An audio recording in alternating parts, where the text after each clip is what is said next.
Oh, hey, y'all. Oh, whoever's watching yet. 1992 miles. I'm gonna wait for a few more people to get on here real quick. Hey, Game Train 5, 4, 3, 2, 1. So I'm gonna wait for a few people here. Oh, hello, all y'all who are just getting on here. I'm gonna be doing the announcements first. I might repeat these a few times throughout the stream. Oh, hey, Calo 5. But thank you, Eric, or Eric, however you pronounce your first name. Wow, there's a lot of people getting on. But yeah, hello to you all, and I am, and thanks for the congratulations, by the way. But I thought you might as well get a few announcements out of the way real quick. First off, for example, because I've got an update I'm planning on doing at the end towards the end of this month for Mike's Road Crossing website for Alabama. It's gonna be pretty large. Hey, Ethan. I'm going to be doing a. Please don't show yourselves for subscribers in my stream, by the way. But I'm going to be I'm going to push back the railroad crossings of the eastern U.S. of 2017. The reason why it's not just southeast because it also went up to New Jersey for that. But I'm going to be going, but I want to get my update done first, so this way that video doesn't get in the way of it. And then I'm going to do railroad crossings of the eastern U.S. of 2017. And I'll get to that shortly, Brian. And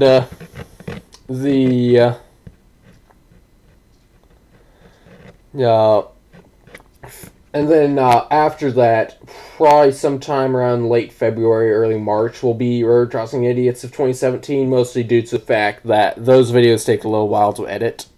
Because I have to first go through all my train videos from last year, find all the ones that I recorded people ignoring the crossing signals in, and then get those all edited down. That takes a little while. And let's see here. Couple other things, I'm gonna do shout outs probably next, and then I'm going to mostly then I'm gonna talk about what I plan on doing in 2018, along with just kind of a general chat. It's kind of on hiatus. I'm not sure if I'm ever gonna continue it, mostly due to the fact that number one, it requires a lot of editing, about the same amount of editing, actually a little bit more editing than road crossings. Please do not show your channel logo fun. Time out for. Alright.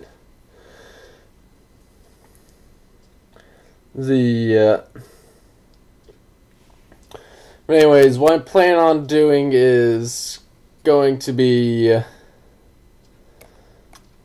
What I mostly plan on doing right now is, wow, 16 people watching, never had that many before, but. Alright. And, yeah, I mean, if you all you have, 1991 miles, all you have to do to join the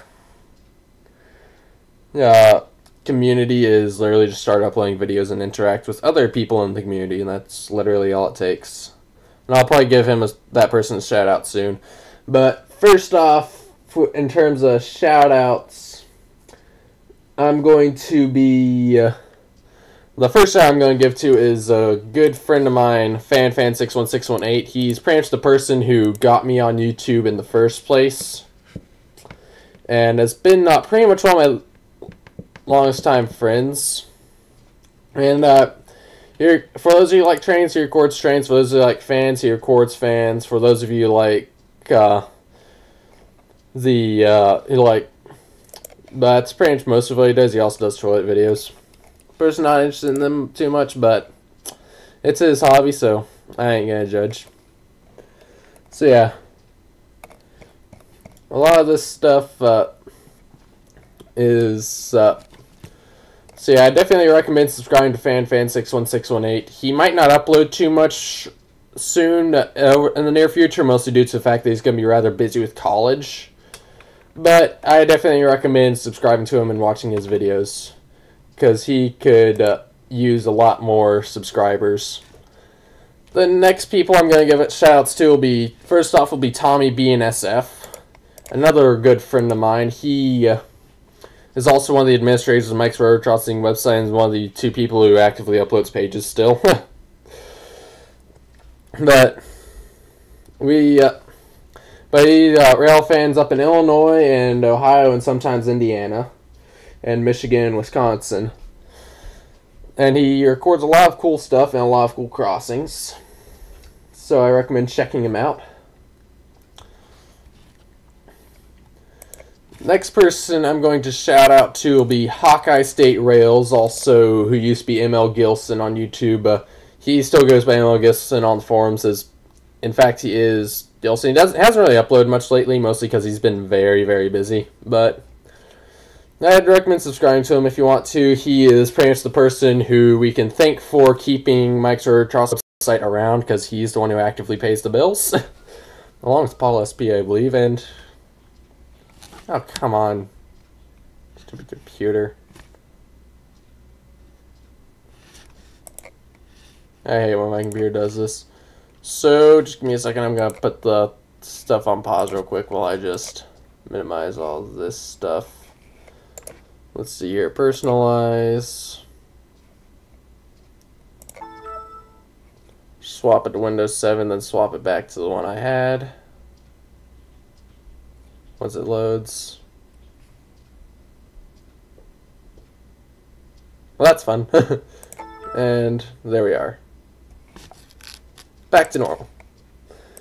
But anyways, continuing on with the shout-outs. I'm going to and finally, another one I'm going to do is Paul SP. He still uploads occasionally. He's not too active because he's also rather busy, like Gilson is, but he's a bit more active on YouTube than Gilson is, I'd like to say. But he makes some really, really good videos. I highly recommend you go subscribe to him. And then I'm going to give a shout out to a good friend of mine, Grant, who goes by Yoshi the Rail Fanner here on YouTube. He lives up in New Jersey, and rail fans mostly in New Jersey and sometimes Pennsylvania. And he's also been to southern New York a few times. But most rail fans, Norfolk starting to use rail fan CSX a lot back when they ran a lot of good stuff, and I'm just going to leave it at this point. It's clear my computer does not want to let this thing run properly, so I'm going to have to just leave this as is. Fortunately, since I'm not working on web pages, I don't think it'll really matter. But definitely recommend subscribing to Yoshi the Rail Fanner. And a few other people I'm going to recommend. Will be like the Sued Cat Productions and Vinsanity Productions. They aren't too active on YouTube anymore, I don't believe, but they are some local rail fans. And they do still occasionally upload videos once every few months. In fact, Vinsanity actually uploaded a video a week ago. Huh. But see here, other people. South Coast Level Crossings, Brad. South Coast Level Crossings, he's a British rail fan. Films a lot of level crossings in Wales and on the south coast of England. So I highly recommend subscribing to him. Takes some really good videos of some rare nice crossings. It's always actually kind of interesting seeing how two countries that are at least culturally somewhat similar.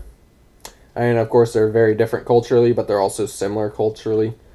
We at least have a similar heritage, I guess you could say, culturally. And but how we share a common language, yet our crossings are so wildly different, even though we're just on opposite sides of the Atlantic. So South Coast Level Crossings, I'm going to recommend him. I'm also going to recommend UK Level Crossings, because he it's pretty obvious what he uploads, but he also goes to France and has been to Spain before. But he takes some really good videos. He also, and I definitely highly recommend him as well. He lives in Kent, so that's where a lot of his videos are from, in the surrounding area.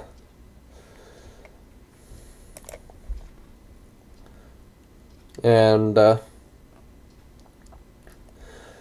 also, another person I'm going to recommend will be Ethan the Rail Fanner. Which, hang on, let me go. Is he over here on the side? If not, yep. Ethan the Rail Fanner, he's a younger rail fan. He actually, like he said, he doesn't live too far from me, about 2.5 hours from me. He rail fans up in the Nashville area a lot. And I definitely do recommend that he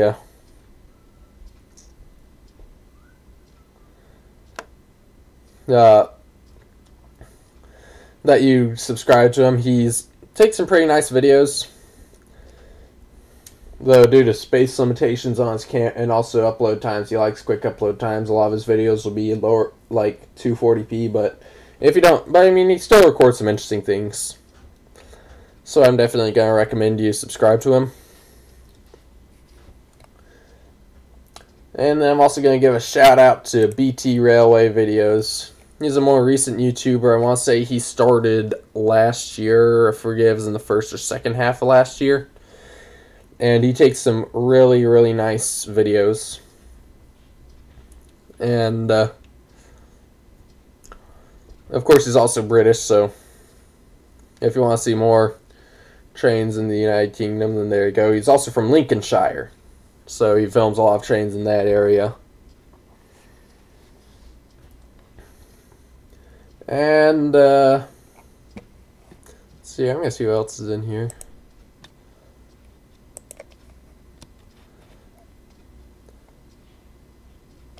Oh yeah, that's it.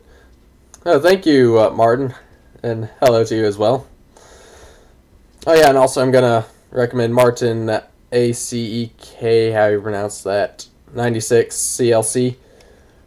He is in the Czech Republic and records a lot of crossings in the Czech Republic and sometimes over in Slovakia as well. Let's see if I can find him over here. Yep, here we are. Some very, very good content there. Highly recommend you subscribe to him if you want to see what crossings in the Czech Republic look like. And I think that might about wrap it up for. Let's see here. What ones do I want? What's the next one I want to give a shout out to? Gonna think on this a minute real quick.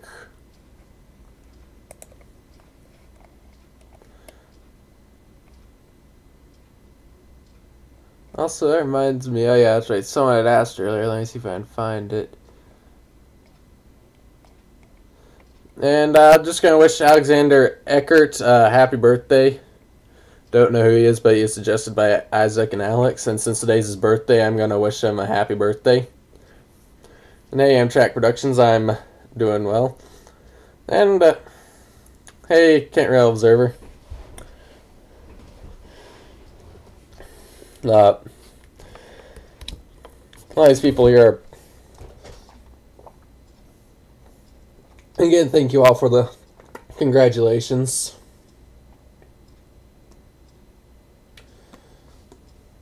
And, yes, things, as you can see, this thing does not really like streaming. But just a few other people, Amtrak Productions, Kent Rail Observer, Callow 5. Those some other people you should definitely check out.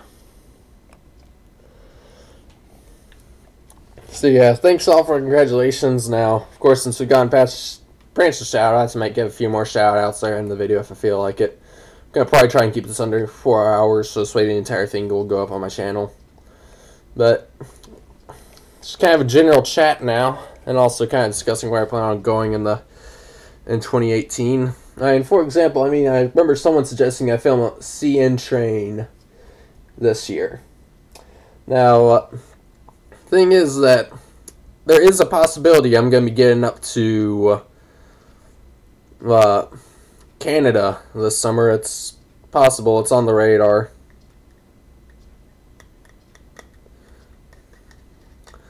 And also, Brian Schlip Jr. says he wants 200 subs, so let's see if we can get him to there. So I'm feeling like I'm in a good mood today. But I do want to get down to Mobile. I haven't been able to yet. But yeah, I might be getting up to Canada, probably Quebec, and doing some rail fanning up there with a friend of mine. So we're going to... I might be able to film some CN trains up there. Also, I'm definitely going to be going down to Port St. Joe, Florida. But whereas last time I hit up the CSX P&A subdivision, I can't really get out to Oregon or Minnesota because those really aren't high priorities and also kind of far. But unlike unlike back in 2016 when I hit up the P&A subdivision, what I'm thinking of doing in 2018 is going when I go down Port St. Joe's, going and rail fanning the two short lines in the area, the Bayline Railroad, which runs in Panama City and north towards Dothan. Because there's a few nice crossings down there. Some of which are actually on Mike's Railroad Crossing website. Like this double crossing over here, which has quite a few signals if it'll load. Yeah, a lot of these signals are more modern on this part of the Bayline. They've done a good job upgrading all their equipment, but they still have a lot of mechanical bells in use, at least when I was there back in 2016. And some rather nice crossings, so I'm definitely going to be hitting up the Bayline. Probably going to see about hitting up the Bayline. Let's see here. And, for example, they have some of the flat back Progress Rail lights, like at this crossing, which were the later Progress Rail lights, I believe. I'm going to, I think of going back there soon. It might be after my update. I'm going to have to see. It also depends on when you have the time. I work Sunday through Wednesday again this week, mostly in the afternoon and evening, so I'll have a few days off. And I'm probably gonna also...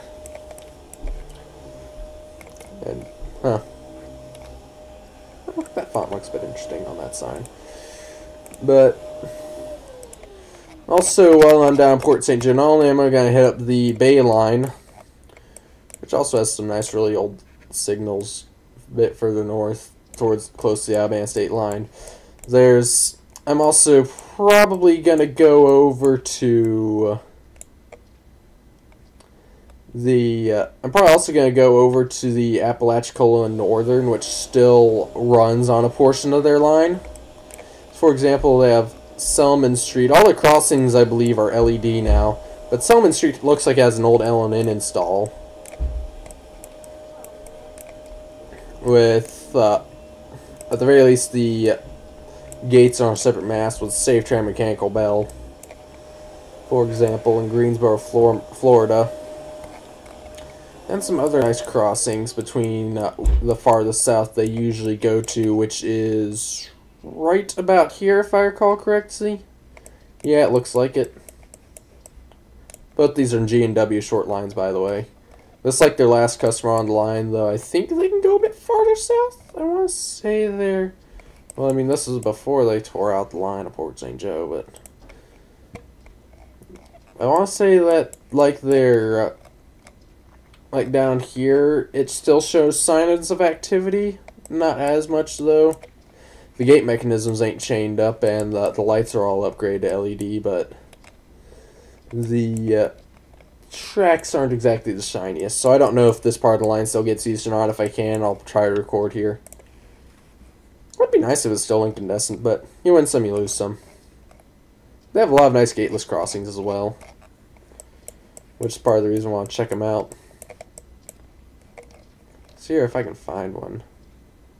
Oh, here we go. Yep, 12 by 24 inch safe turn lights, like with LEDs, and a Western Colonnades mechanical bell.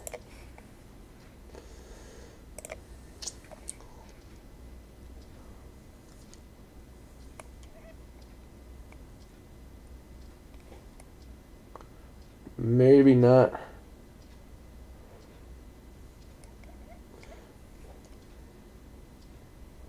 I'm probably gonna look at those later. I'm first off just kind of, and also another place I plan on going to.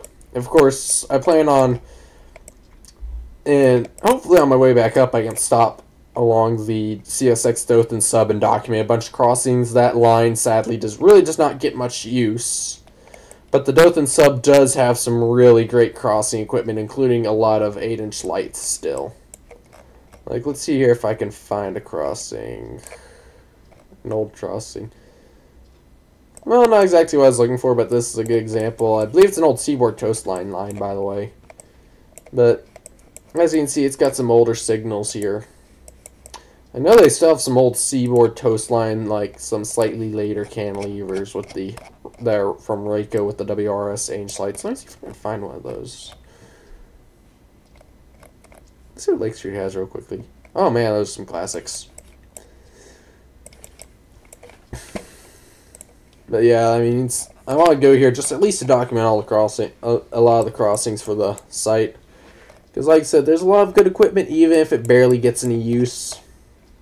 Like, by barely, I mean really the only trains that go through it, I believe, are like reroutes and locals to the short lines. Reroutes along the sub and then locals to the various short lines. Oh, right here's a nice pure 1980s CSX install.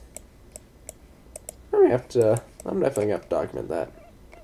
Even if there barely are any trains that go through it. Let's see here. Where? Oh, that's right. I think up near Troy has some, I want to say. Right down near Troy. So, is Troy north or south of? That's right, it's north. I want to say there's some up around Troy, if I can find a line where it goes through. I do know there's also a classic That's right, I want to say they're actually closer to Dothan, but Midland City, hang on, I think there's like an old crossing, there's like a really old cantilever around this area. Let me see if I can find it real quick. I really don't expect any videos from the Dothan sub, just simply due to the fact that barely anything runs on it. Well, some older signals here. Wait, hang on. What does the lights look like? Huh, some early Wabco 12-inch lights. Nice. Didn't know we had some of those in the state. Well, now I do. Oh yeah, that's right. It's actually like north. I want to say. Oh, no, I think I found it. Yep, here's that really old cantilever signal there. On the Dothan sub, probably the oldest one of the oldest signals on the line. Still got all 8-inch lights, some cast iron WRS 8-inch lights. It's one of the reasons I want to get down here. Probably the last CSX main line in the state to retain 8-inch lights. I'm gonna hop back over here and yeah. And another place I plan on going to in 2018 will be the CSX Lineville subdivision between Pelham and Talladega, because there's some nice crossing equipment along the line through here, which I'm going to take a quick look at. I want to say Chelsea, Alabama, for example, has this really old WRS signal, because if you look down at the base there, that is a WRS base, even though all the other equipment has been replaced. I mean, it's still nice to check out. And it looks like that size is General Signals Type 1 anyways. So, I mean, it'll at least be worth it. More than just for the mast. I found some other interesting stuff. I'm going to try to remember if there's anything closer to Pelham that's not in Pelham. Where's the next signalized crossing? Oh yeah, there's this guy. Oh yeah, this guy, he's a bit more modern. Not exactly the most interesting. I might just document this guy and head on when I go to him, but there's a lot of good stuff on the Lineville sub between Talladega and Calera. No, not Calera, I mean Pelham. Yeah, I'm getting into Pelham, so I'm gonna look. So I'm gonna start going east. And that is Crossbucks. Here, I don't think there's a crossing there. If I go. Oh yeah, that's right. This crossing has no bell at it. It's gateless and bellless. One of the 3 crossings on this line to be like this, if I recall correctly. All 12 by 24 inch lights though, but they're all incandescent as of November of 2016. So there is that. Looks like they had once intended for a bell to go up there, but never put it on.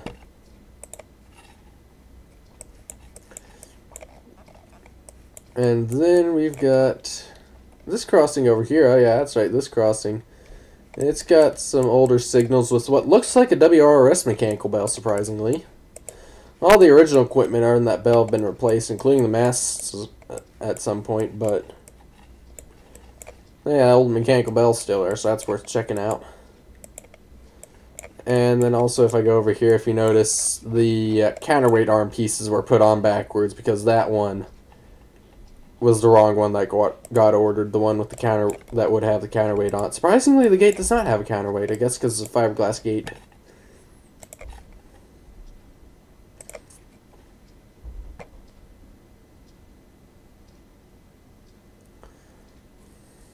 And I'm just for those who just joined. I mean, there's some announcements back towards the beginning of the stream that you can just click back to if you want to. I might repeat them shortly, but I'm currently just kind of giving out where I'm planning on going in 2018. And then if I go over here, is this got signals? Or is, yeah, that's right. Oh yeah, this has signals. It does have some gateless signals. 2 General Signals evals, probably Type 2s if I had to guess.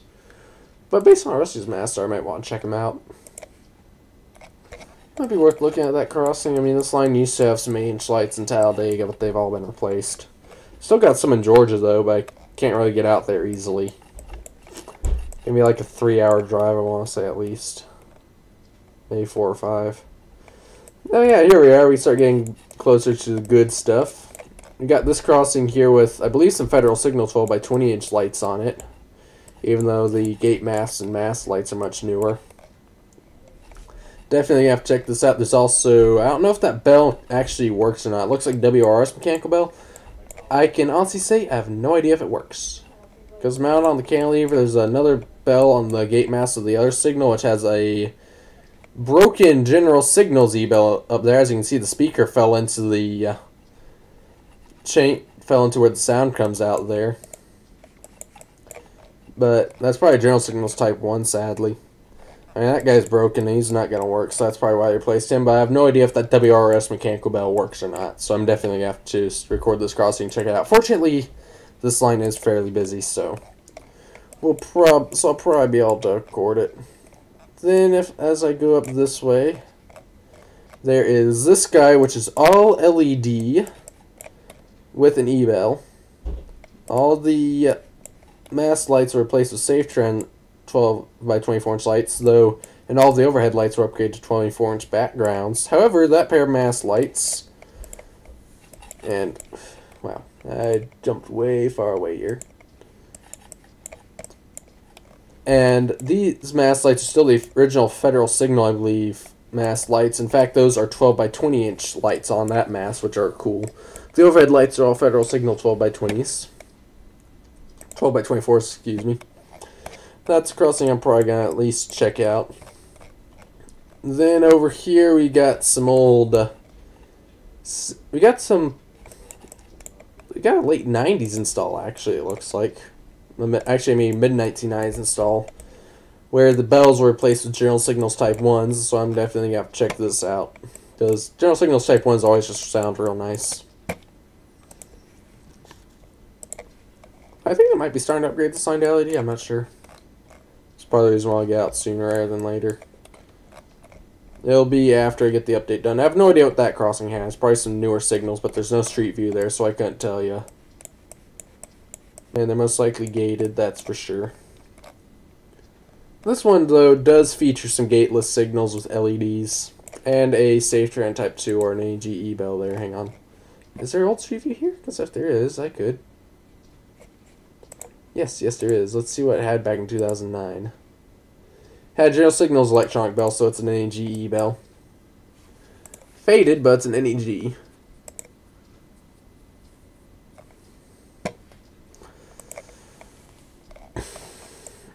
And, so I gotta close out of that, actually. Let's see, go back up here.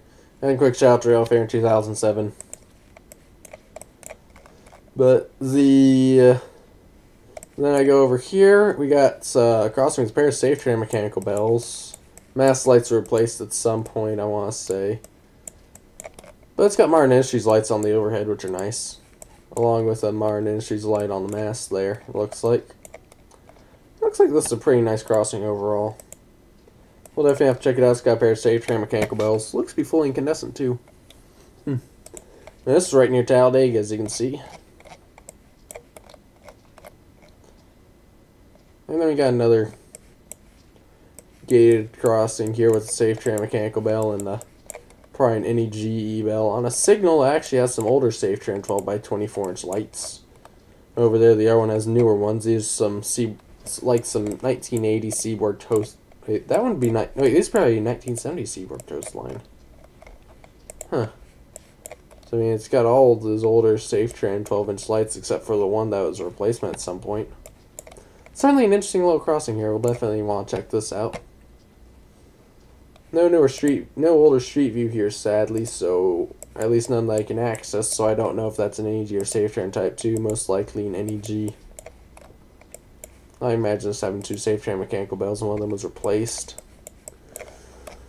And then, going into Talladega along the line. This one I'm just probably going to document. It's got two, like, SafeTran Type 2 or an AGE bells, not sure which, the 1990s install. The original mechanical bells are sadly gone. But it's still, I can at least document round out Talladega 12 crossings. Maybe throw those are too, and then get another crossing document somewhere.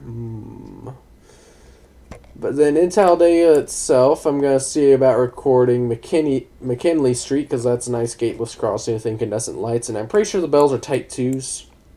Just want to confirm it. Then going over here. Is that Crossbuck Crossing? Yes, I think it is. Is there any street view for the crossing? It does not look like it. Weird. I might check that out, see if it has signals. I believe it has crossbucks. Just want to make sure it has crossbucks. Might just drive through it. If that's something rare, like a 45-degree crossbuck, then I'm definitely going to record it. And also, by the way, up here, there's that's right, there's some abandoned crossings I can check out. Like, right up over here, you got where the Ellen Mineral Loop broke off, I believe. And you got an old crossbuck post that still stands. And then if you continue a bit north along the abandoned right-of-way. Not sure if this is the Ellen Mineral Loop or a branch line, but you have a crossbuck crossing here. With the crossbuck still standing, so probably check those two out. Check out a few more crossings in Talladega. Probably also see about recording West Street number 1 here, because it's got It's all LED now. The 8-inch lights you see on those masts are sadly gone. The bells are general signals type 2s, if I recall correctly. Overhead lights are LED. Mast lights are Western Haze 12 by 24-inch LED lights. Overhead lights are Federal Signal lights, though, but they're LED.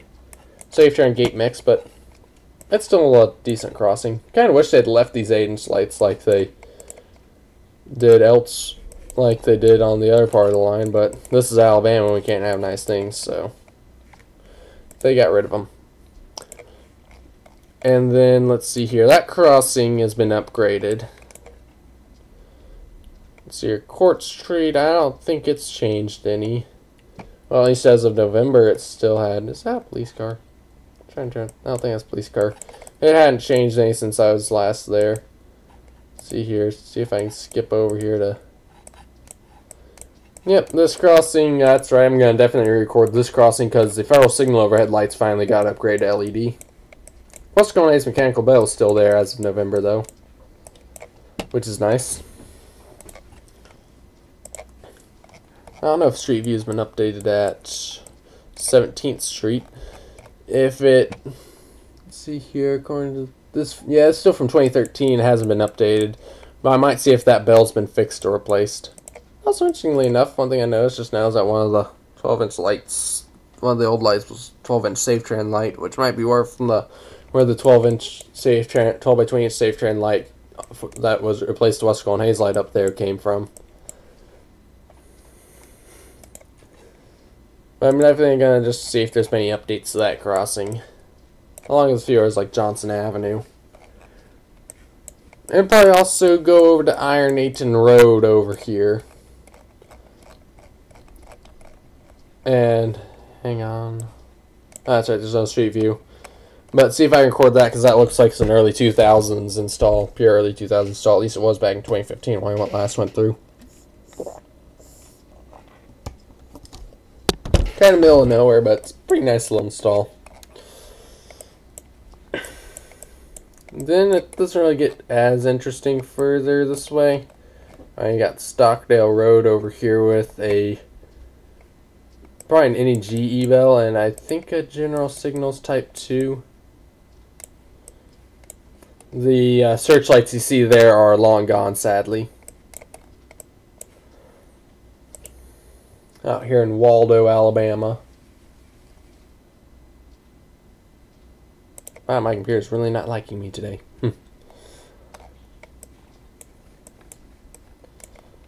Then over towards Lineville. Is there any signals at this crossing? No, that's right. That's just Crossbuck Saint. Let's see here. Going this way. I think we just got, yeah, there's just a few Crossbuck crossings this way. And then Lineville, that's right, Lineville, you have this signalized crossing right here at Shaddix Drive. There's a lot of dialight ball LEDs apparently.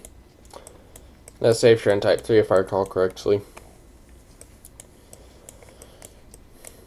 And then, I'm not sure if I'm going to get out to this part east of Talladega, part of it due to just how far it is.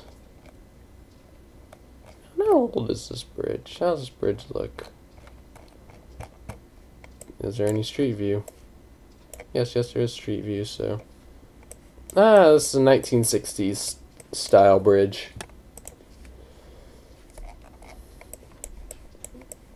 And then going this way, further down...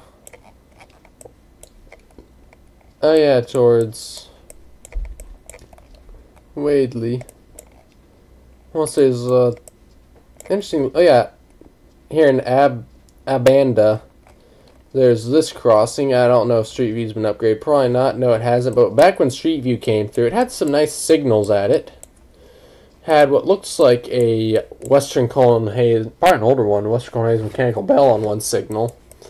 The other signal had a has what looks like a SafeTran mechanical bell. Looks like it has some Federal Signal lights at it as well. I'd love to check this out. It's kind of far though, is the thing. Like if I were, like I want to say it's like 3 hours driving alone. One way.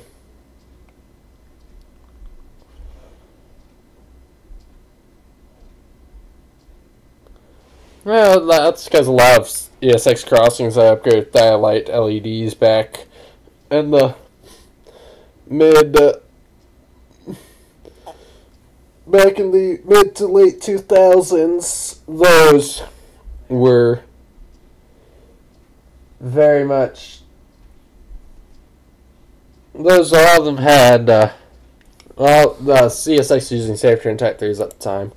I really like those installs. They're pretty nice for some LED installs. So they just look nice. CSX did a good job with them. Let's see here. Oh, yeah, down this way. Down into Roanoke, Alabama. What kind of bridge is that? Is that one bridge? I swear. If that's one bridge, that'd be pretty impressive. And Roanoke doesn't really have the most interesting signals in the world. I guess one, there was newer Street View at this crossing once upon a time, but probably worth checking out because, I mean, you got that Western Noise Mechanical Bell and some older signals here, even if they are a couple mechanical bells, some older signals here, even if they do have 12x24 lights and SafeTrain gate mix. It's kind of the big problem with Ralph Fang former Seaboard airline lines because you barely get anything that's not a SafeTrain gate mech. But yeah, some good stuff down in this area that I probably can't get to. Let's see here. Oh yeah, I'm also going to be going back to the ATN this year, hopefully. I'm going to see about getting them out once or twice heading up towards Gunnersville. And also seeing about getting them at least once or twice between Gadsden and Birmingham. Because, for example, especially in Owenville, they may still have that teardrop bell I want to check out.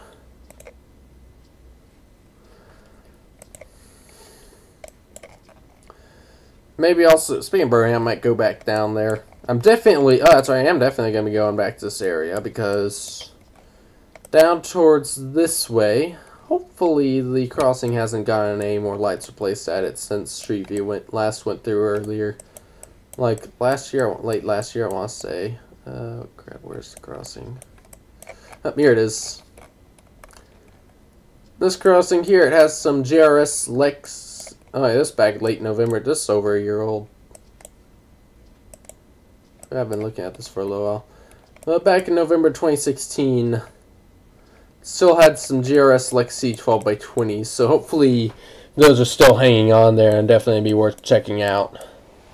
You just have SafeTrain Mechanical Bell, but that was replaced along with a couple of the Lexi lights on the south side, so I'll probably get 2 recordings priced down. I'll probably set up my main camera on the north side, secondary camera on the south side. But you just have SafeTrain Mechanical Bell and more. In fact, this install originally would have had 2 SafeTrain Mechanical Bells, GRS Lexi 8-inch lights on the mast, GRS Lexi 12x20-inch lights on the overhead. May have been GRS Lexi 8-inch lights on the mast, 12x20-inch lights on the mast. But I'm going to at least that crossing. May go down to Talladega, document the West Alabama Railroad, I believe it is. I think they've got the place marked here. Well, at least this Watco line. The equipment really isn't the best. I want to say they send out daily freight towards Birmingham in the afternoon, so I could definitely see about recording this old Kansas City Southern crossing. Believe it or not, this is an old Kansas City Southern line here. We still have the 8-inch lights on the overhead. Talladega, probably one of the best crossings. No, not Talladega, I mean Tuscaloosa, probably one of the best crossings in the city. Yeah, how many signs was that at that intersection up there? Let's see. Okay, 7. Most I've seen in the state's 8, but they need to replace that I-59 shield. But anyways, another place I plan, let's see here, maybe also head back down here one time later and go to this crossing for that same train, because you got this old 8-inch crossing with an E-bell. And the NS line through Tuscaloosa, the NS AGS South District, it's pretty much all E-bells and 12x20-inch lights. at this point, and 12 by 24 inch lights, but all the bells are E-bells. Tuscaloosa ain't exactly a place you go to if you want old crossing equipment. Also, going back up towards the Bessemer area, I might see about hanging up the Birmingham terminal if possible, getting a few trains, like for example, get Davy Allison Boulevard recorded, hopefully finally, since the CSX line through there gets like 6 trains a day apparently, which means I'll probably be able to get at least one and get that Safe Train Hybrid bell recorded. I think the star signal may have General Signals Type 1 based on how fade that bell looks. So I might set up 2 cameras here as well, one on each side. So this way I can just easily record one train. But I'm definitely going to hit up this crossing. Definitely going to set up at least my main camera on the side with the Safe Tran Hybrid. Which means it'll be slightly facing into the sun because south is that way. Unless again later afternoon, which point it'll be like that, but might not be the best lighting, but no work. So I mean that's close to Safe Train Hybrid to me. Also, speaking of the Birmingham terminal, I might try again for recording this crossing next to this yard drain. It hasn't had any lights replaced at since I was last year. Street view of May 2015, so I have no idea if there's been any changes here since that was about when I was here last. Mine's got the Safe Train gate mechanisms and GRS Select C12 by 20s and 2 Western Colonies mechanical bells, which are actually kind of getting hard to find on the Birmingham terminal these days. At least on some of their more busier lines. Maybe go over to Fairfield, re-record Crawford Street with all of its Lexi 12 by 20s, the largest stand of them in the state. And then also, there's a bunch of other Lexi 12 by 20s on this line, believe it or not. I'll also get a few other crossings on the Birmingham terminal documented real quickly before I show you that. Like, for example, down here in Bessemer, 18th Avenue, right next to I-2059. Got some really old, I think, L&N signals. Gate mechs were replaced at some point, but the bell and lights are still there, which is nice. I like those old cantilever signals. Look to be Federal Signal cantilevers. Let's see here, is it? Yeah, I'm definitely going to be getting up there later. Probably February, though. Maybe late January. A nice DJC everything. Don't see too many abandoned crossings. Especially since a lot of them are torn up and become hard to find because of that. But anyways, getting back up to this part of the Birmingham terminal. This line running north, if I recall correctly, let's see here, it's not this crossing, I don't think. Yeah, it's not this one. This one's all LED. I probably once had GRS Lexi's, but they upgraded the lights. But I wonder what that crossing has. Definitely I want to check that out. What's that? Is there a signal here? Yes, there's a Durasig beacon cluster. Okay. It's got a Safe Train mechanical bell, interestingly enough. It's got some 12 by 24 inch safe. It's got some 12 by 24 inch lights and Safe Train gate mix. And General Signals eval, so I might check that. I'm probably going to document. Yeah, I'm definitely going to see about at least documenting all the remaining crossings on the signalized crossings on the Birmingham terminal. Especially since, let's see here if I can find it. Go up this way, go over this way, I mean, there's this crossing.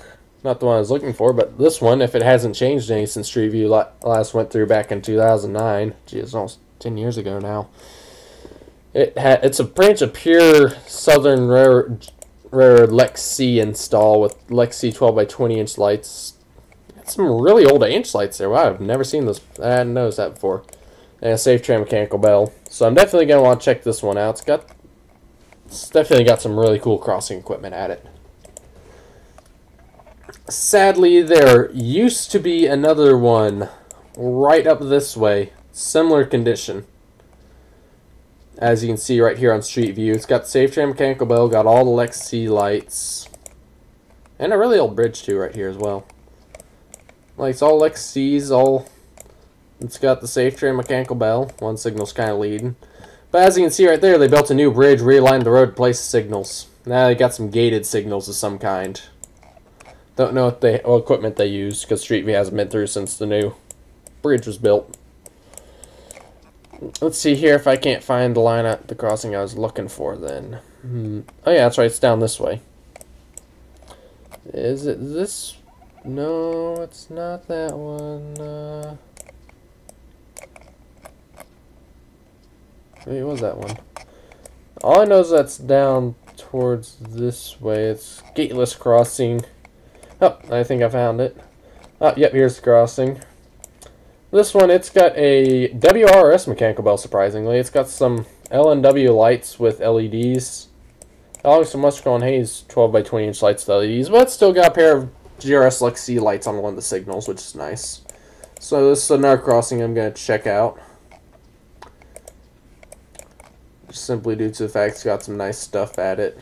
Those LNW lights, I don't know if they're incandescent or LED. Probably LED if general signals LEDs. A nice variety of LEDs on this short line, which is probably the reason why I want to rail fan them some more. Line goes, I don't know how often each line gets use and when they get use. Another crossing on the Birmingham terminal I want to check out is definitely this, definitely up this way. Not sure if, that's right, these have LNW lights, later ones it looks like. This is certainly an interesting low crossing here. Well, big, guess low's the wrong word. Not the one I was thinking of, it's like further up, and there's some old lane control signals it looks like. But it's still got some H lights, so it's definitely worth checking out, along with some LNW lights, which might be incandescent, surprisingly. But going deeper into the plant, which means I'm going to have to be very careful in documenting these, I might get a lot of my shots from, might be doing a lot of shoot and scoots. But right here, yep, one of the lights definitely LEDs. It might be all LED. But right here, as you can see, you got some LNW lights and a bell on an old relay case. You don't really see that too often anymore. Might be incandescent, it's hard to tell. But I don't think the plant really wants people to stop here and document and take photos of the crossings, so means I'm really going to have to go through and do a shoot and scoot. Basically get the photos as quickly as possible and get on out of there. Then come back, get the other one, get on out of there again. And also then there's Valley Road, which will be interesting finding a place to park at. It's a double crossing, like the other one I showed you before. It's got a 1980 CSX install at it. The gate mech was replaced, though. It's a later 1980 CSX install, at least on the one side. The other side, I think, might be the 1980 CSX. That's what I'm trying to determine real quick. It looks kind of like it. It's hard to say. Yeah, I think it's another 1980. Yeah, that's right. This is also 1980 CSX install. They installed both the signals, all the signals here. Got all cantilever signals, though. It's got a pair of Westerco and Hayes mechanical bells. Would like to record it, but I'm not sure if I would be able to.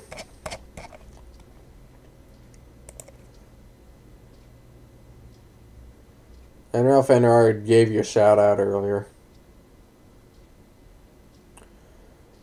And let's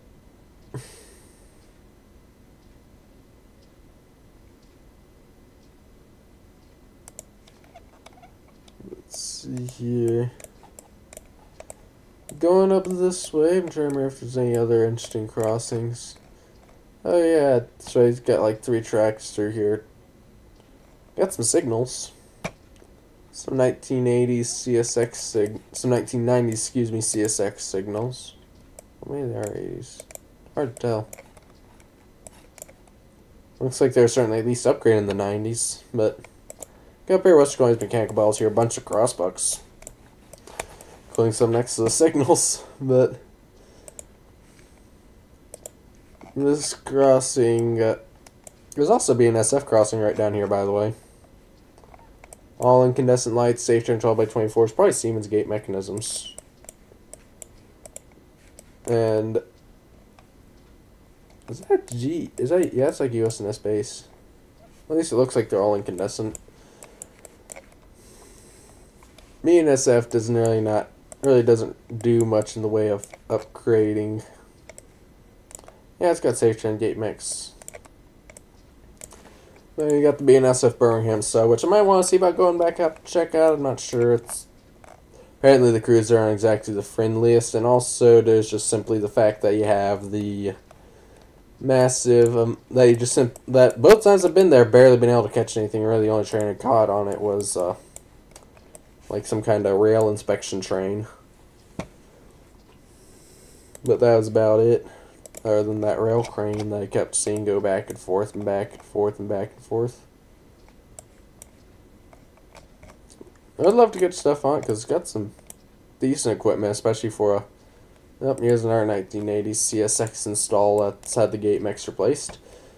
Especially for BNSF line, but not sure if I'd be able to record it. It's the main thing. Oh, I think it's an approach signal. Interesting. Yep, approach signal, approach. I'll say the middle tracks, Norfolk Southern, the R2 or CSX. Another approach signal. Some pretty interesting equipment here. You can tell this line's dark territory. Let's see here, the one CSX line kind of merges in over here. That's right, the Birmingham terminal I want to say has like a crossing right over here in Birmingham. Especially if I can get to stay down there. It's kind of boring, but it's either Birmingham terminal or West Alabama Railway. Or whatever that Watco line in Tuscaloosa is. Not too bad of a crossing, but yeah. And then also one other place I want to go check out. A few other places I'm going to check out will be finishing up Alabama real quick. Let's see here. Get up this way. Red Bay, Alabama. There's like exactly one signalized crossing in the town for a short line railroad that runs mostly in Mississippi. But they're based out here in Alabama. I'd love to try to get them at this crossing. It sadly is kind of boring. It's got a pair of NEG bells. But the lights are incandescent and look to be Harman lights, which is pretty nice. And they're 12 by 20s as well. So, I mean, it ain't too bad. Used to have some really cool equipment if I can find a street view image of the... Yep, here we are. 2008. Used to have like WRS mechanical bells, some WRS or Transport Products Corporation 8-inch lights. A cat's eye. Oh, yeah, those are JRS 8-inch lights. That's a cat's eye 3-track sign, by the way. It used to be really, really nice, but then it got upgraded. So it looked like both 3-track signs were cat's eye. I mean, it sadly got upgraded at some point, but at least the crossing itself is more interesting than the other ones, which are all LEDs and e-bells and gates. The other crossings in town are just cross-but crossings. And of course, I also want to get up to... Probably get back to Nashville, get down here to Brentwood. Go document this crossing, because according to Ethan, all these 8-inch lights at the crossing have sadly since been replaced. Though the good news is that the federal signal bells still remain. So, I mean, it's still going to sound real nice. Especially since federal signal mechanical bells are real rare. Oops, wrong one. Here we are.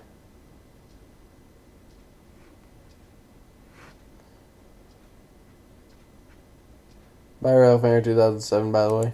May have missed you leaving, but oh well. Still say goodbye late. But then also get up into Nashville itself.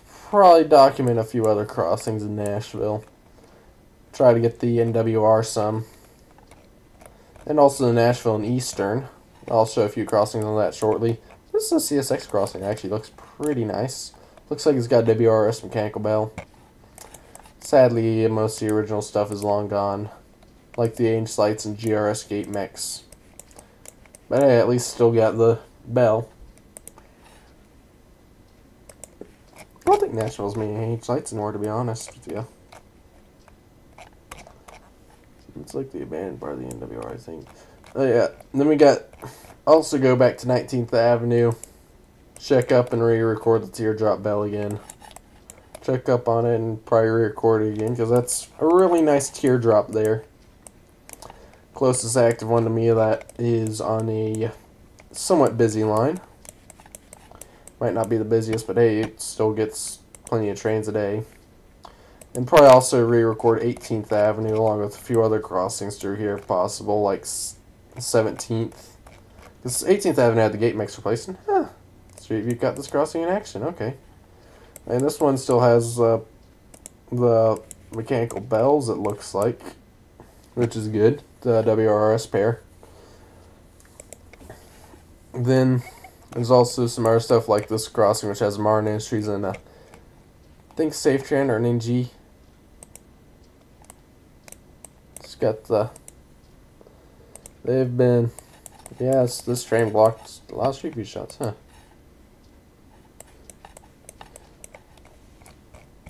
And then this one has like Martin Industries and WRS pair with Western Colonnades gate mechanisms as of February of last year, so almost a year ago. Don't know if they've been replaced or not, but still pretty nice. Of course, try to get the NWR, like I said. Hopefully, if possible, see if I can get the. Looks like they've been using the Conrail unit their ex-Conrail unit lately. Let's see if I can find it on satellite view. Probably not though.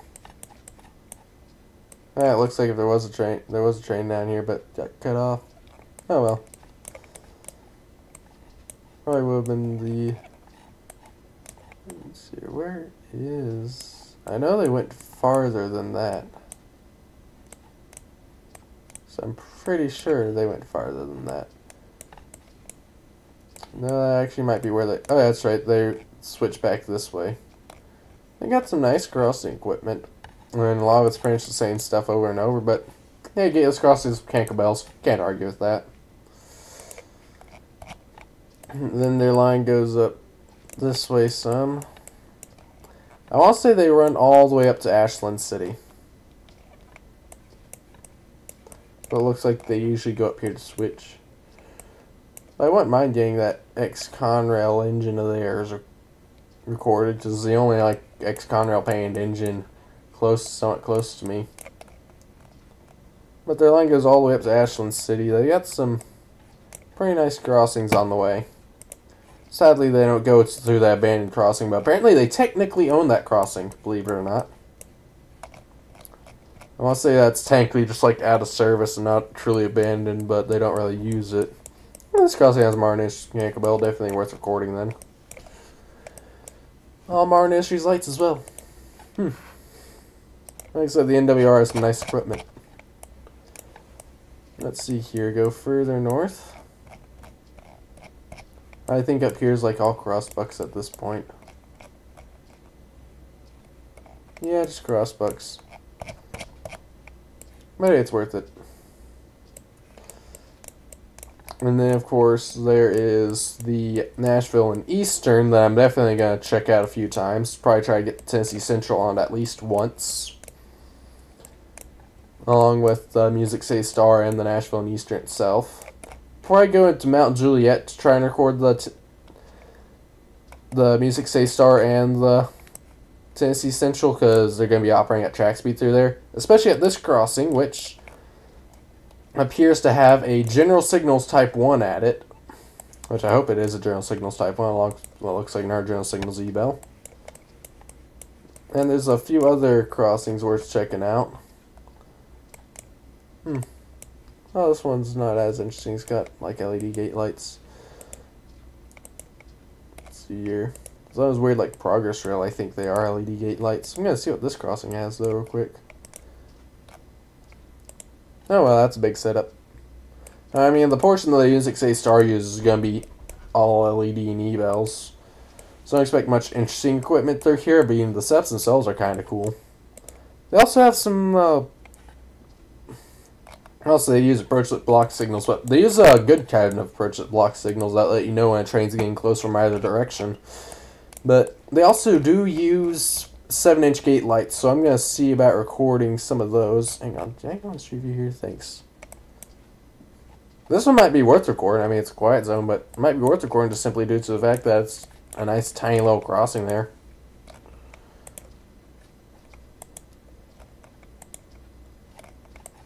Are these quiet zones? I think they are.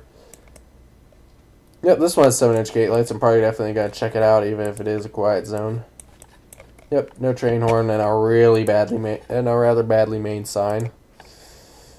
But no, but the no phone code. I haven't been out to Michigan yet, but what I plan on doing is going and but I do plan on getting up to. But I do know Tom. That's right. Here's where I'm coming from. That's right. Tommy, being SF, he has recorded crossings in Michigan. Oh wow, gateless. A quiet zone crossing that is gateless, looks like has incandescent lights. I'm definitely recording this guy. I had not looked at this part of the line before. Wait. Is that what? Yes, that is a mechanical bell. I'm definitely going to have to get this guy as well. Not know there's a... It's Martin Issues mechanical bell, too. Probably once had Martin Issues 8-inch lights as well. Definitely going to have to up this crossing. It's a little private crossing. Hope people don't mind. If I just document it, but... Hey, definitely going to have to get up to those two crossings. Those few crossings up there.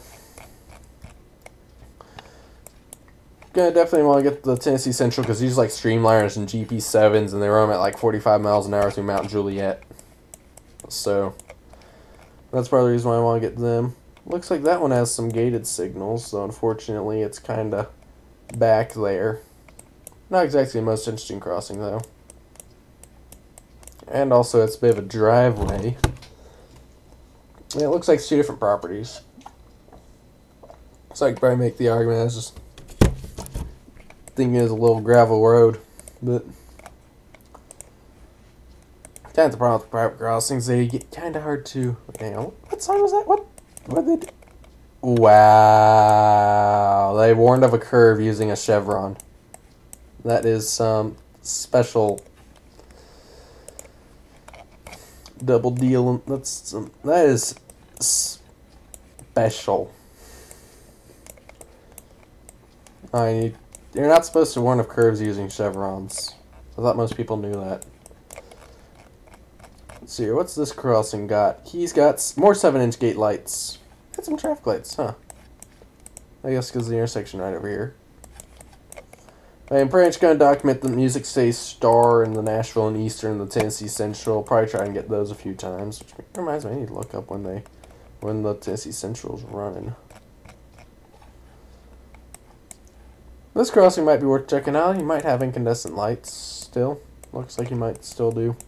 Even if the bells are E-bells and the front lights are all LED. But hey, front mast lights are LED. I mean, you don't see gate masts in front of the cantilevers like that too often. There's some nice... It's not exactly the most interesting line, but I mean, it is pretty nice. That's a damage safe turn type too as well. I mean, it's got some nice equipment, especially those 7-inch gate lights, which you don't really see too often. Let's see the crossings there. Some pedestrian signals somewhere. Oh, incandescent lights here. And of course, a single safe turn type 3 E-bell. Huh. Kind of surprised there aren't more.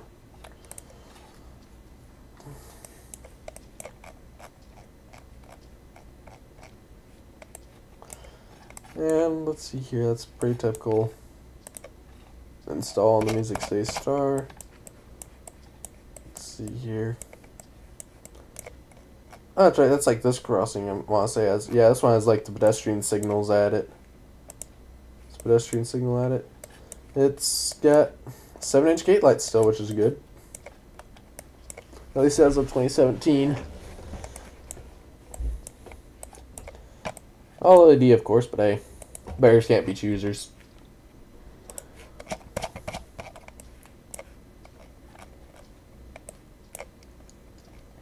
Well, like so, there's some nice crossing. There's some pretty decent crossing equipment. I think this one might have Harman dotted LEDs, which would be real nice. And that might be a general signals type 1 on the far side there. That's another crossing definitely have to record. As you can see, I got a lot of crossings I want to hit up. Probably gotta make multiple trips to the Nashville and Eastern.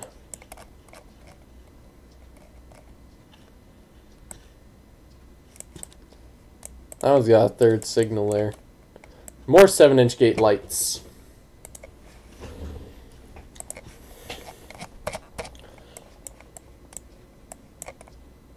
I want to say this one also has some 7-inch gate lights at it.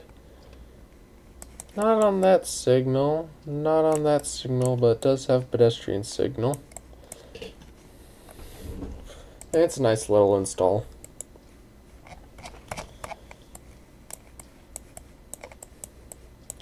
But also over towards Lebanon. Actually in Lebanon, past the end of the Nashville and Eastern. Let's see if I can get to it. Where's Lebanon? Where'd Lebanon go off? Yep, here's Lebanon. Lebanon itself on the Nashville and Eastern has a lot of really old, has a lot of older L&N installs, like Plain Martin Industries and GRS equipment. So, I mean, it might not be the busiest. I mean, you won't have the, I don't think you won't have as much as the Music City Star going through here, but it'll definitely be worth checking out. Just to record some of these crossings on. Like this one, which has two mechanical bells. It looks like part of that's due to that parking lot there, or there used to be another spur there. Gateless 8-inch crossing with 2 mechanical bells. Looks like all WRS.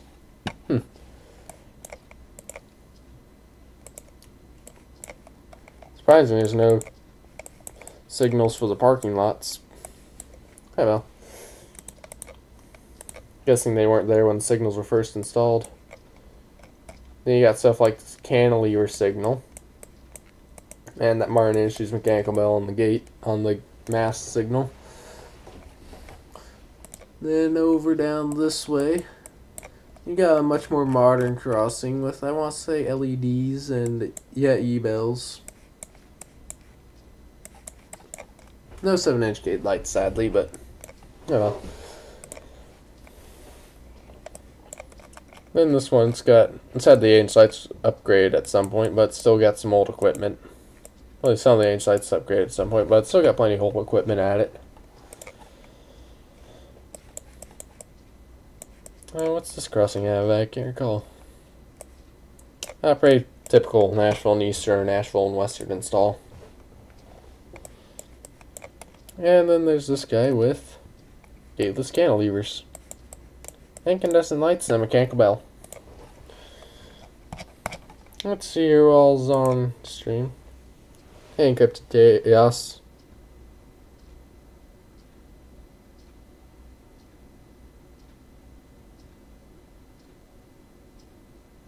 Oh, nice.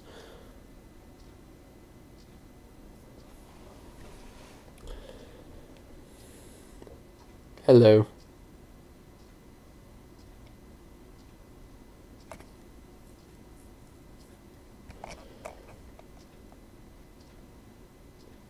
Yeah, it's in mind. I'm thinking of going to Quebec.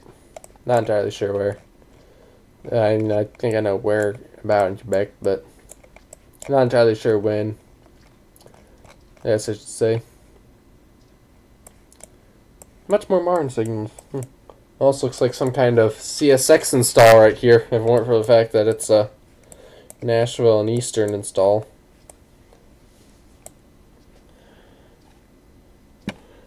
A few things given away, like the lack of double bases and the use of NEG gate lights rather than Ricos.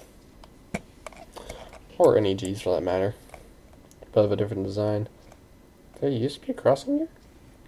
Just crossbucks. Before that other crossing got built. Impressive. Amazing that's still mapped as such as well.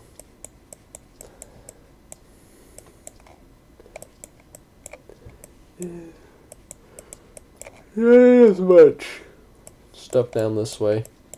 A lot of the good stuff's in Lebanon. For example, you got this crossing. Let's see here if I can get the better street view imagery. Yep.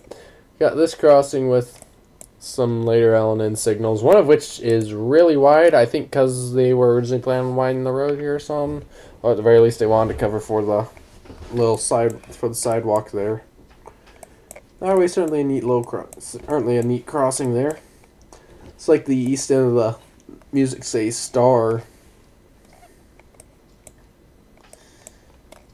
And then let's see, right here we've got, I think, Western Colonnade signals. Can't really tell. Western Colonnades are Martin Industries, maybe WRS Bell with Martin Industries 12x24s. Would be worth checking out somewhat. And then also there is, wait, what does that one have? That one has, yes, this one does have a few 7-inch gate lights at it, which is good. Well, it has a 7-inch gate light at it. It looks kind of weird like that, but still good. Let's see here, head. So you look towards the west. Got another gated crossing. Got more 7-inch gate lights, which were still there as most of them are still there as of 2016, which is nice. Hopefully all those 7-inch gate lights will still be there. That's what I'm hoping anyways. Well, this guy's changed a lot since Street View went through. So you got 2 gate bid signals there by 7-inch gate lights, and now you got that guy, you got that massive thing. Looks like there is a gated signals though. Gated mass signals, which is good. And then you got E-bells on all the signals, which is kind of interesting. And no 2 signed on the I-40 shield, because that sure ain't I-40. Oh, this one's got general signals, E-bells. Yes, general signals, E-bell anyways. Let's see here if I can't find myself. What's this one look like? Pretty typical. It's got a 7-inch gate light though.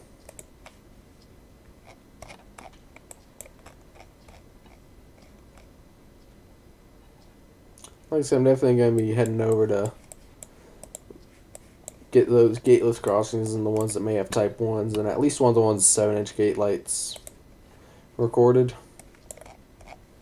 If I can find any 7-inch gate lights anymore. Hopefully with the Music Say Star running through it. Then also definitely make a trip to Lebanon and get that. But get the crossings, the old crossings there recorded. Horn Springs Road.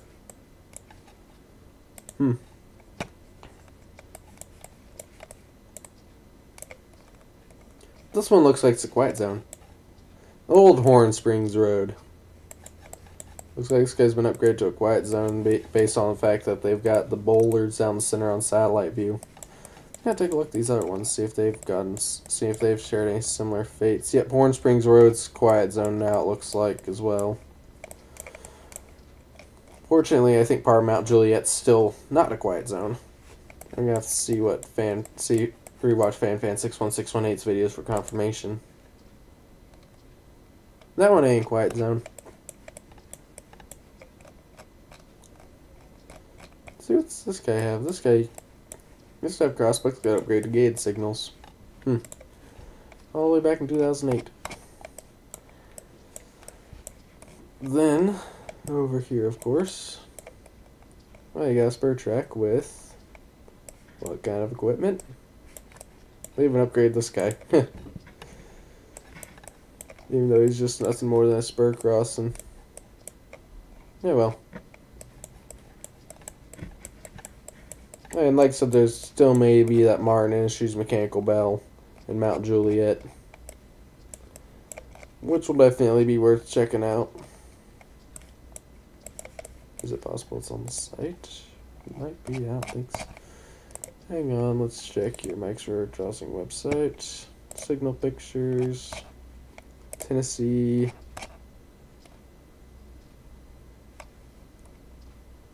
Mount Juliet ain't even on site. Okay. Just one I'd seen it before. Yeah, I'm definitely gonna get the Tennessee Central and Mount Juliet. That might be the first place might be the first trip I make to see when they run next. Let's see here what the Gaunts are doing. Okay.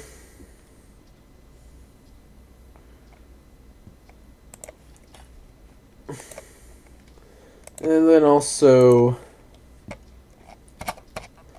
we've got, and then also another place I'm going to be going to.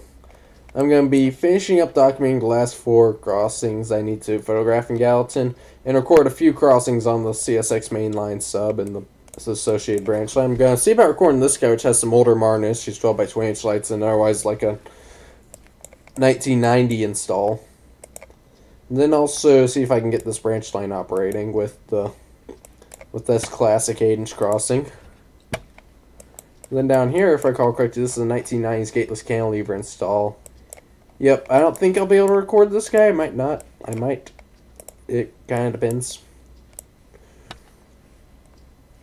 He's pretty much an almost pure 1990s install. I mean, he's had a light or 2 replaced on him over the years, but hey. Not too bad. Depends on when the train comes back up the branch. That guy need to document. Sadly, the signals on Street View are long gone. These classic WRS or Federal signals probably. They were replaced with modern CSX cantilevers. Gateless still, but modern stuff, which means that WRS, which means that old mechanical bell is sadly gone. Maybe try to get them down here at Airport Row if they head all the way down here. Mostly because it's got a rather cool setup with the USNS equipment and everything. And the Martin Industries mechanical bells. It'd be interesting to see how that guy operates. Even if it is all LED at this point, pretty much. But hey, the other crossings I want to see about documenting and possibly recording will be like this one I at least want to document. It's Belvedere Drive.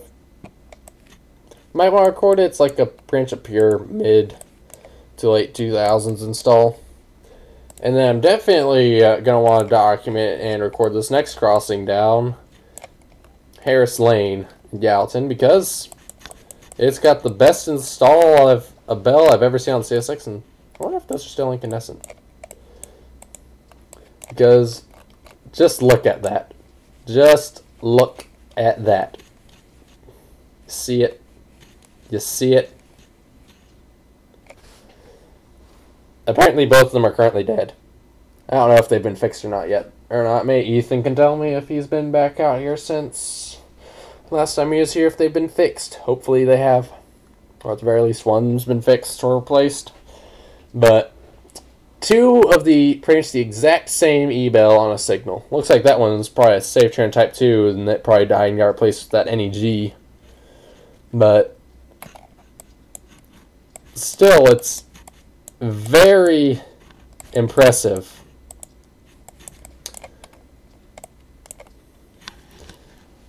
to have 2 of the exact same bell on a mast signal.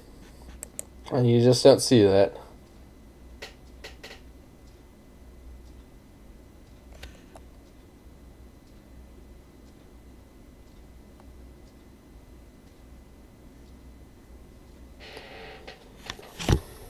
Hey, South Coast Level Crossings. Glad you could make it. Gave a shout out to you earlier, by the way. Just currently looking around at some crossings I'm planning on going to in the future, like this one, which has 2 of the exact same electronic bell at it. I don't know why. I'm guessing that one replaced probably the original Gerald Signals Type 2 or something like that when it died. Then it died, was replaced with that one down there, and now that one's also dead. So I don't know if either has been replaced or fixed yet. It's just kind of ridiculous. There's not even any crossings in Peytona. But also, gonna also head back to Hendersonville, Tennessee. get this crossing definitely recorded because it's pretty much a pure early 2000s install with the General Signals Type 1, except for the gates and gate lights being replaced at some point. And then also probably see about recording Old Shackle Island Road because it's got a really nice setup. On one side, you got an old L&N install with the original Martin Industries 12 by 20 inch lights on the overhead and Martin Industries 8 inch lights on the mast. The original Mars mechanical bell sadly replaced at some point. Both gate mechanisms with an NEGE bell. Probably, I think, yeah, NEG. It looks like the bell had still been there back in 2007. But the gate mechanisms are both GRS gate mechanisms, and then you got a 1990s cantilever on the other side.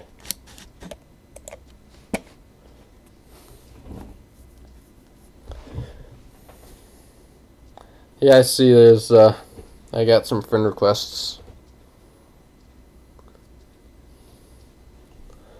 That's kind of a shame. They haven't been fixed. But hello to anyone who has joined, and I haven't said hello to yet. But then also other places I want to go. Probably back up to the CSX Henderson. I'm definitely going to want to... There's like a crossing up this way, hang on. On the main line sub. Probably get back to Portland at some point, see if they've changed anything there. But it's crossing like just south of Portland. Gateless. SafeTran 12 by 24s and Martin Industries mechanical bell. But the crossbucks are split crossbucks, which is something that L&N used to do a lot. Not many of their crossings still retain that style, so definitely going to want to see about recording that. If they haven't been replaced yet. Next crossing over is just kind of a typical gated CSX install from the past couple decades. But then, also, like I said, probably get back to Franklin, Tennessee. No, not Franklin, Tennessee. I mean Franklin, Kentucky. Get a bunch of the get some of the crossings here recorded, like this one, if it hasn't changed any. Because I mean, you got the gate in front of that mast right there. I'm gonna want to set 2 cameras here because you got the gate in front of that one signal, and in front of the gateless mast there. Then you got you got a bunch of WRS 8-inch lights right here on this signal. Going down, you got this gateless crossing with the cantilever on the wrong side of the road, and it's got like all WRS and I think Federal Signal 8-inch lights, or is it just all WRS 8-inch lights? Some more Martin gateless signals on the other side. Then this crossing down here has the signals are on opposite sides of the road from where they'd normally be. It's got like Western Hayes 8-inch lights, Martin Industries 12 by 20 inch lights on the overhead, some Federal Signal 12 by 20 inch lights right there, and a WRS mechanical bell. That'd definitely be an afternoon recording. Then you also got this one with 2 mast signals, both on the same side of the road. One of them's got Martin Industries, the other's got SafeTran and a General Signals E-Bell. You got a more modern, you got a couple of these gateless crossings with General Signals E-Bell and SafeTran lights. And then also you got a 1990s install right up here with the original mechanical bell. And I want to say some of the original gate lights as well. And then all the way up here, definitely one I'm really going to want to record is this older L&N install with a WRS mechanical bell, GRS gate mechanisms, and older Martin Industries 12 by 20 inch lights. There's also a few other crossings I'd like to check out as well, like to the south of Franklin, like... So yeah, this one has had one of the signals that get replaced, but that signal's still there. Hasn't really changed any. It's got a SafeTran gate mech. The GRS gate mech's sadly gone. Because they built something down, because they did some stuff down there and replaced the signal while they were at it. And then up here you got this gateless crossing. It's pretty much mostly unchanged. It's got... Well, that's a Martin Industries mechanical bell on Street View. Hang on. Because when there's a different bell there when I visited back in 2015. It's here, Kentucky, Franklin, Macedonia. Yeah, it's a WRS mechanical bell. I thought it seemed a bit different from Street View because I mean you can see it's facing backwards, but that replaced the Martin Industries mechanical bell, huh? Interesting. Didn't know CSX had done that. Probably the newest installation of a WRS mechanical bell anywhere in the United States.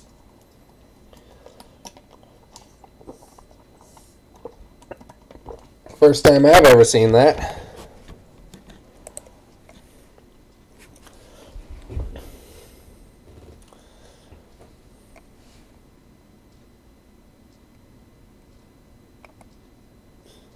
Yeah, I guess they were being British.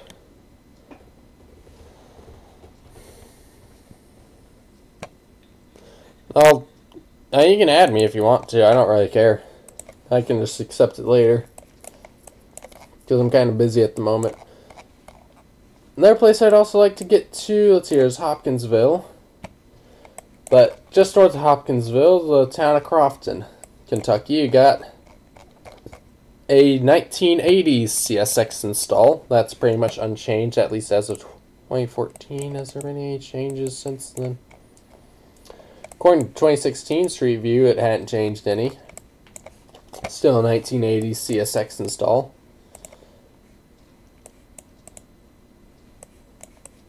Huh. Didn't know you could see that crossing in action. Wow. Interesting. Learn something new every day, okay. I think I'll see this crossing in action with General Signals E-Bell. This one's branched up. Later install. Oh, you can see in action 2 times. Interesting. I think that might be a 1990s, maybe early 2000s install. My head. Type 1, that means. Anyways, getting back to what I was looking at, another crossing I want to check out up here would be, I don't know if I'll ever get up here, I'd love to.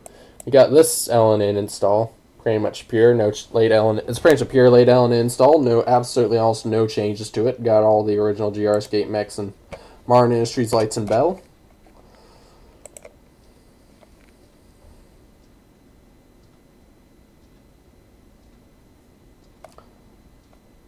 Yeah, I do like wigwag signals. Sadly, there aren't many still in use in this area. And by that, I mean, like, there's absolutely none. Hopkinsville, that's actually a pretty nice little town. Got a ton of crossings in it, by the way. Most of them are even gateless. A lot of them are still older L&N equipment. You got, like, this one with all Martin Industries 12x20s and GRS gate mechs. And a SafeTran Type 3 electronic bell, because all the bells here are E-bells now. Yeah, this one, General Signals, electronic bells and Federal Signal 8-inch lights. Still that way even as of today, apparently. Saw some pictures of it recently. Got this classic crossing. You got, hey, you can see it in action, by the way. How cool. Then down here, you got another old L&N install with the General Signals E-Bell. It's common through here. This right here, you got an old signal on one side and a newer signal on the other. It is completely bell-less, by the way. There's absolutely no bells here. And another bell-less, gateless crossing with SafeTran 12x24s. Another one of those on the north side of the town. Yeah, this crossing with the signals on the same side here, one of which is a cantilever there, which is a mass signal with a pair of E-bells. And then up in, then if we go north from here, you got a closed crossing there. And then you got this crossing with a pair of, I don't think I've seen these cantilevers anywhere else on the CSX, by the way. These look like some kind of SafeTran cantilever, I want to say.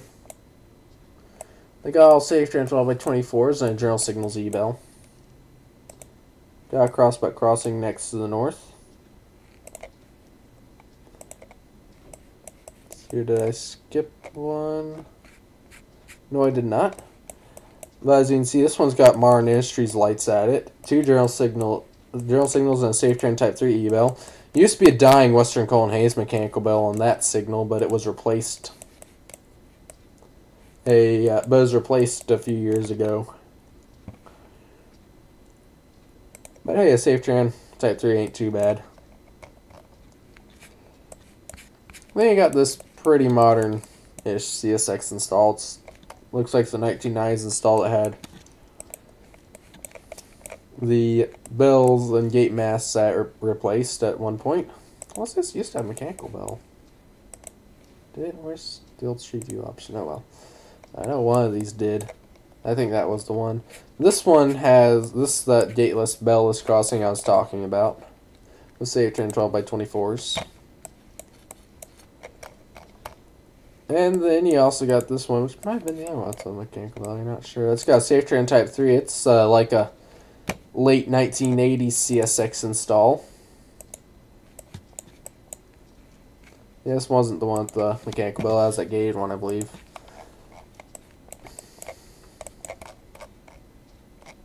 You got like Crossbuck Crossing up there, and then no more. I don't think there's really many more signalized crossings up that way.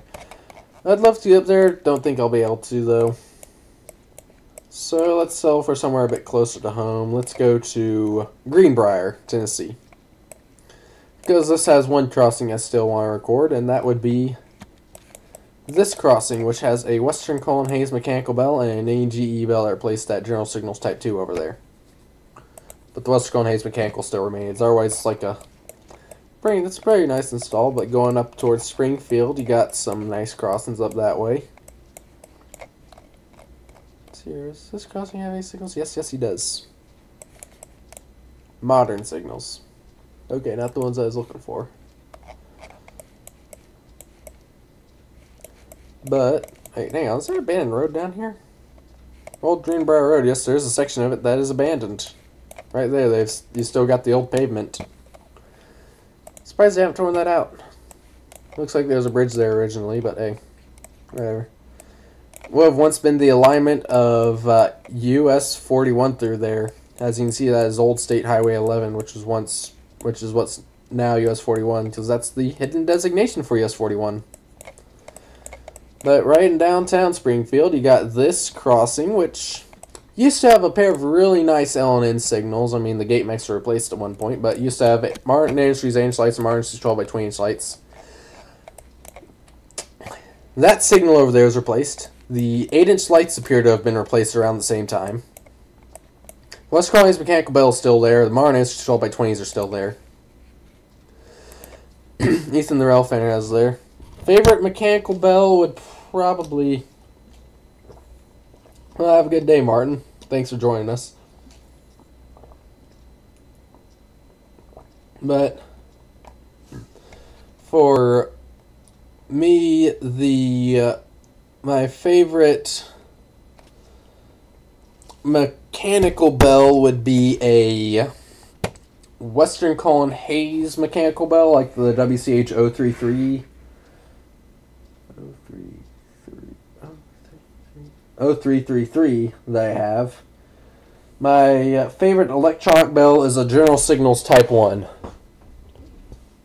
The Safe Train Type 2 from an NEG, well, Safe Train Type 2s tend to be extremely faded. And also, if you can like go back in time on Street View, or alternatively, you know there was another bell there before the, like, sometime between 2007 and... like sometime after that, like if you know there's another mechanical bell, like there's another bell there originally between 2007 and now, and it's got an NEG or I'm not saying you don't know if it's it's got an NEG bell, then that means it's got an NEG because the NEGs are newer. So I tell an NEG from Safe Train Type 2 is if I know the bell is a replacement for for an older bell, then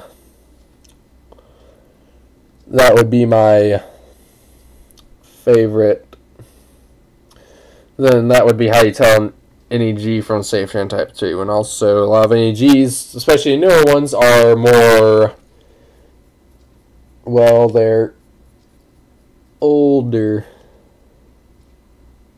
Alright, well, have a good evening, South Coast Level Crossings. Thank you for the congratulations. My favorite cantilever, that's actually kind of an interesting question. I'd say definitely one of my favorites would be the old WRS and Federal Signal cantilevers.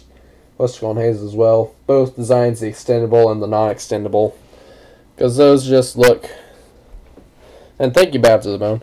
But no, those just look really nice. Also over here in Springfield, this crossing is nice and interesting because it's got a get this Bella set up. You got an old signal there. I think it's got Martin Industries 8-inch lights. And then over here you got a newer LED signal. Don't know if it's changed any. Doesn't look like it.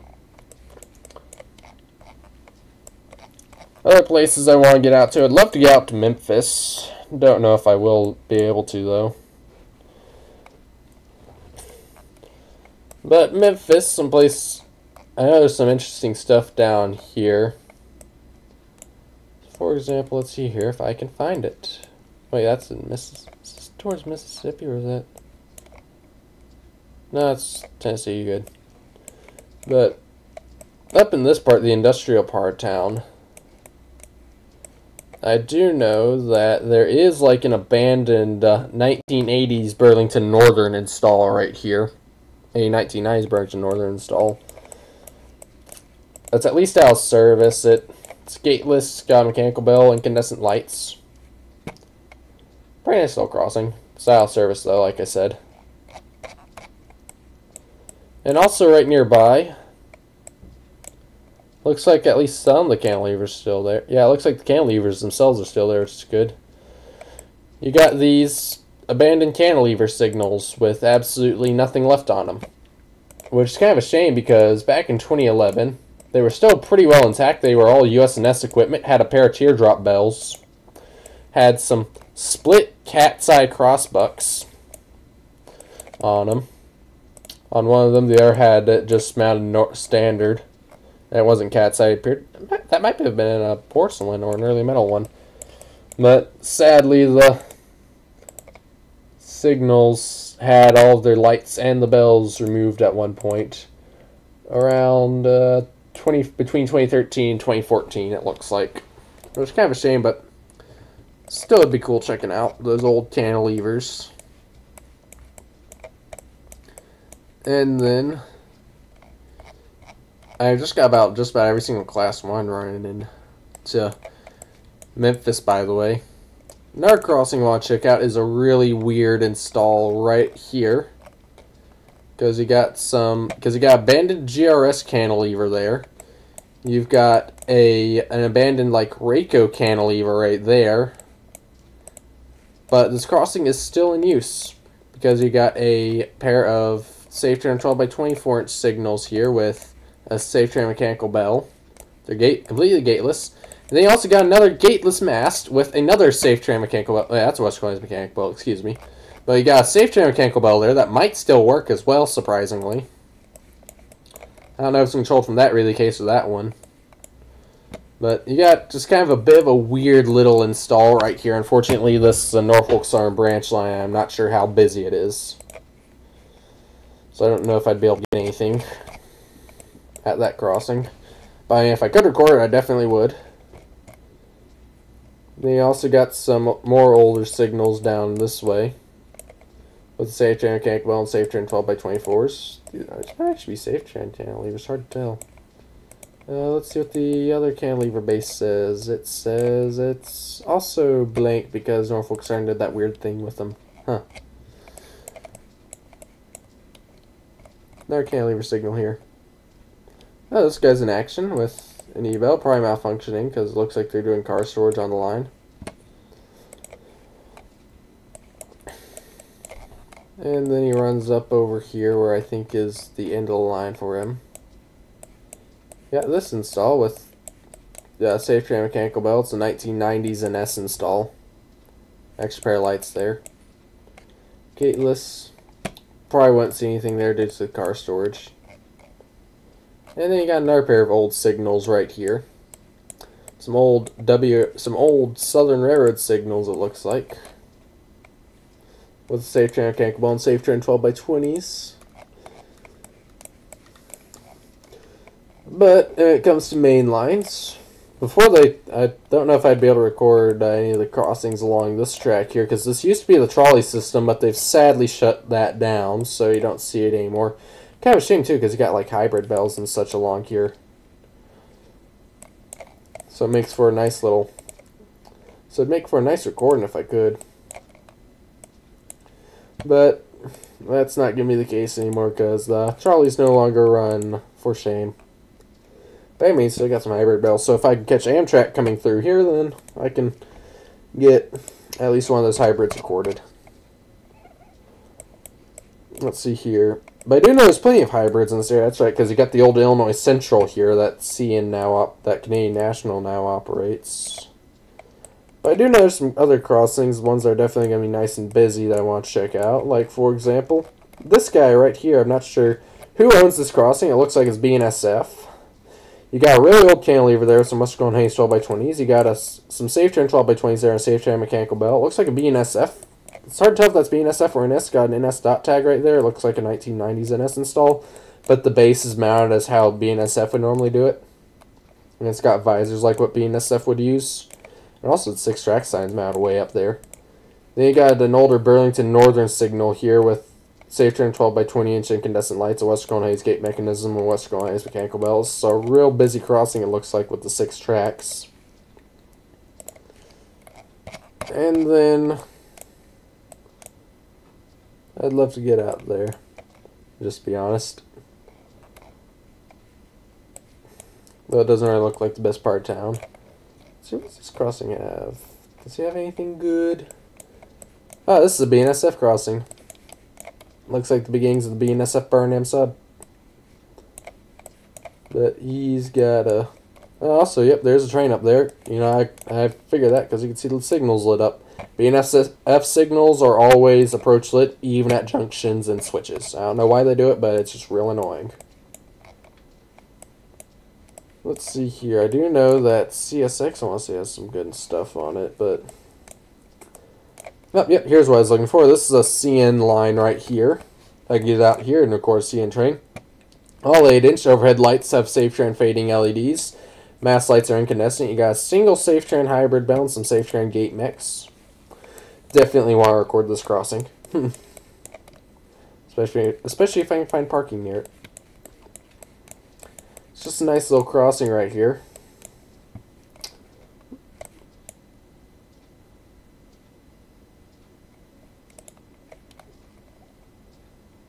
Yep, I could park as long as there aren't any stadium events going on right out here, which is good. So I can just park on the side of the street and just set up there and wait for a Canadian National train to come through. Here's maybe I should get out to Memphis instead. Canada. I wouldn't mind going to Memphis. Some nice stuff out there. Got a pretty typical Canadian National install here. Well, say going up this way, there's like a branch line that parallels it. Yep, here we are. This is what I was looking for. Right up here, we got a... I want to say it's up here. Yeah, that's right. You got this crossing. You got... It's the Union Pacific crossing right here, believe it or not. You got some... You got... Those lights have LEDs, but you got that old cantilever there. It'd be worth checking out. Then over here, you got the Canadian National, which is a quad gate crossing, probably a quiet zone, with that incandescent lights and CSX equipment, by the way, because CSX owned this line, then gave it back to Canadian National. I think it's got a mechanical bell. You don't see it too often in quiet zones. Or at the very least at quad gate crossing, so this would at least be worth checking out for that alone. Especially since I haven't filmed many quad gate crossings. I'm also checking out the Memphis West, which I'll do shortly. Then you got the CSX line. Oh, there's an abandoned crossing right over here. Yep, yeah, that's right. You got this abandoned CSX crossing here. 1980s installed. The bell's gone missing. Used to be a Western Hayes mechanical bell based on that base. Probably stolen. In fact, going back in time, you don't even see the bell. It's been gone that long. But let's see here. We got the Norfolk Star Memphis West End District, which I want to check out. It's got some nice stuff still, I believe. A lot of stuff's LED'd like this. They've been doing a lot of upgrades in this area. Hopefully, I mean, I remember there is like there's a couple crossings I want to say that still have some good stuff. You got this one. Yeah, good enough. Sadly, the lights on that signal were replaced, but that one's still got the old original Martin Industries lights. That guy is had lights replaced, and this original Western Colony's first generation mechanical bell, sadly, but this is an old Southern Railroad install right here that the Southern did briefly. This one used to have it, I believe. It might still... No, that's right, this guy's been upgraded. They've been upgrading all the ones through here, it seems. Shame.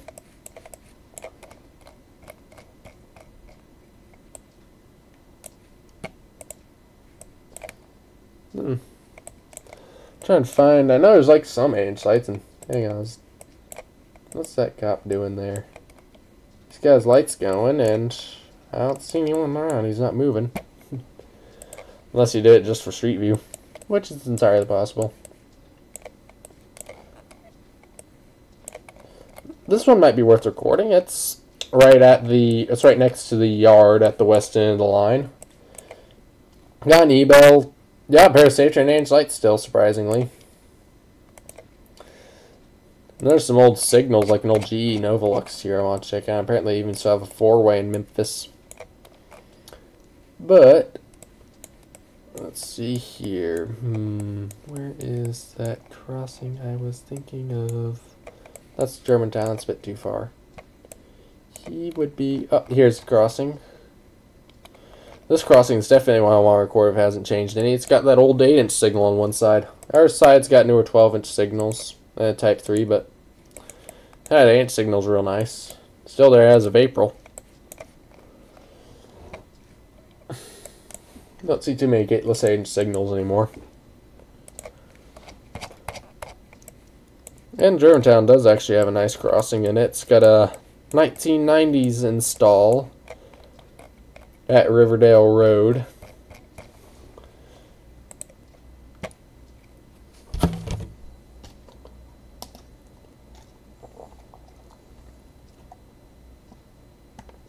No, I don't know of any span wire installs in Tennessee anymore. The only one I'm aware of was in Chattanooga. And also my least favorite E-Bell and mechanical bells. Let's see, my least favorite mechanical bell. That one's hard to decide. I call mechanical bells about evenly. Probably,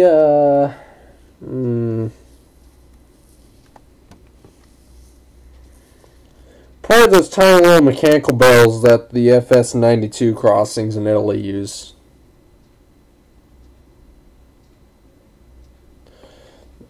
Yeah, no updates on Bob Wallace. If there is any, I'll let y'all know. But please don't call me, by the way. But the hey Nick, but the my favorite bell combo, that's tough. Probably, if in all honesty, it would have to be the first and second generation mechanical bells at that pedestrian crossing I recorded in Hackensack, New Jersey.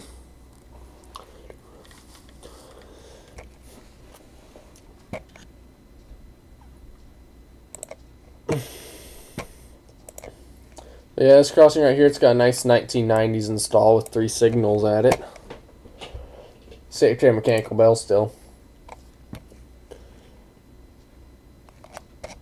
And then also over a bit further east, definitely going to want to check this place out, would be Collierville. If it hasn't had any changes, it should still have a 1980s install. Well, that's a 1990s install. It should still have a pure 1980s install in town, right over here. Doesn't look like there were any changes, which is good. Except for maybe the gates being replaced, with gates and gate lights being replaced, but hey, at least they left those alone. Got like got a couple 1990s installs in this area as well.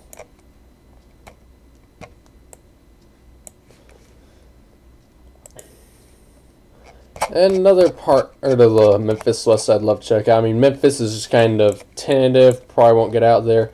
More likely to get out to Corinth. They have, right here you got a Kansas City Southern crossing. Got a Kansas City Southern line actually entirely.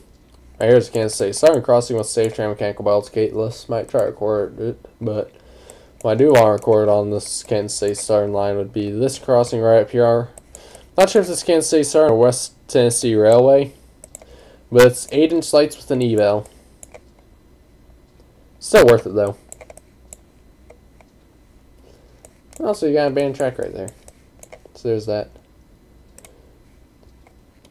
And then I think up here you got a safe tram mechanical bell and like some 12x24s. Yep, safe tram 12x24s and a mechanical bell. Yeah, this looks like Kansas City Southern right here.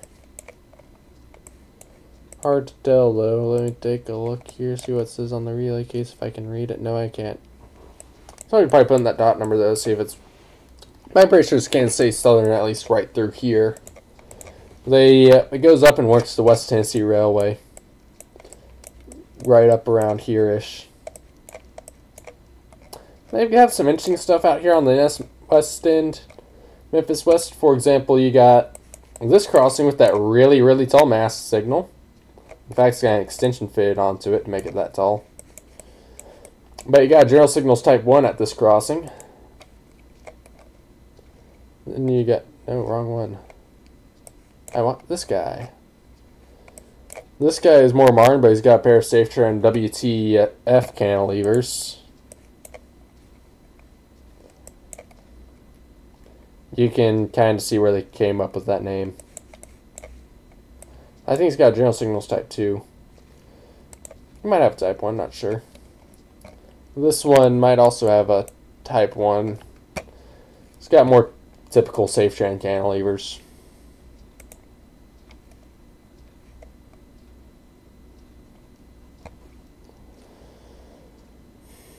But yeah, it is a pretty long gate there. Then you got more upgraded stuff like this guy. I think the old signals from this crossing may be singing. One of the old signals may be singing downtown Huntsville. Yeah, if it came from Iuka or this place. And the Memphis West through Mississippi is really boring. In fact, I'm not really aware of any mechanical bells on the Norfolk Southern and Mississippi, including at this crossing, which is gateless.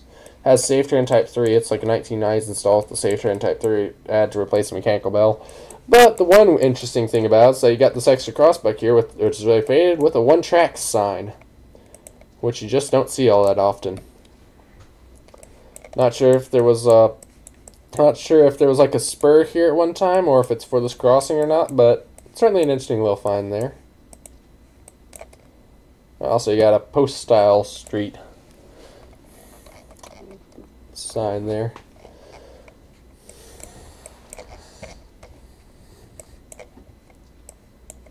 I'd also like to get back to Cherokee, document some of the changes there. And some of the other crossings, like this one just north of the town, which has a rather interesting install, if beer will stop lagging, where you have a gated signal where on the Norfolk Southern, a brand new install here.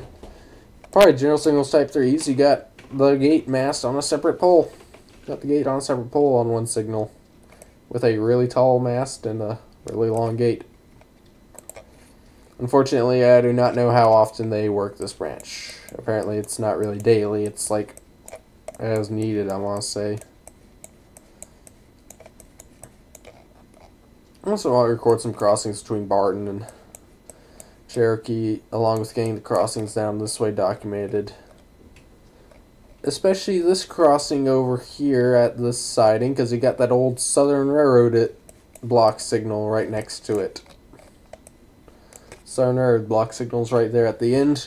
And there's also some more actually along the line, believe it or not, still.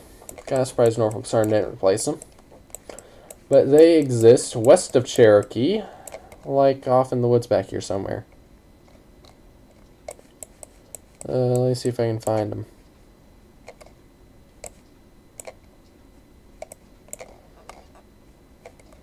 All I know is that I saw a picture of them somewhat recently, of a train where it was in the background.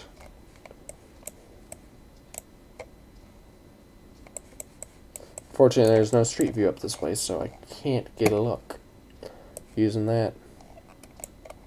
For a reason, Major Alabama has no street view. I think they might be down in here-ish. kind of a shame because that means you'd have to walk through the woods to get to them, but still cool to see. Still be cool to see in service because I grew up with those all over the Memphis East. Now you only got like one. That's right, because you got this abandoned bridge here. Come on, just stop lagging, Chrome computer. What is even hogging up all this memory, anyways? Probably OBS. They probably have like some kind of memory leak that needs to be fixed. Oh well. Natchez Trace Parkway up there. It's like a it's about just like a Super 2. And certainly an expressway. Then over here, have they shown some new equipment here yet, or load? No, it still shows the 8-inch signals with the Type 1. The bell was replaced, and so were the lights. Bell was replaced before the lights were. But now it's got safe turn 12x20s, so I'm gonna want to re-record it.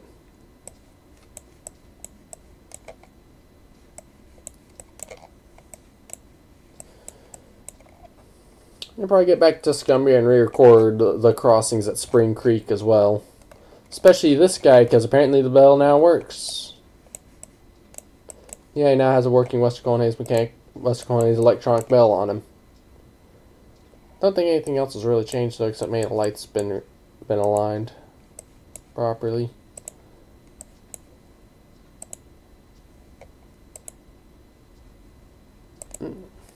Might also check up on this signal, see if he's operating properly as well.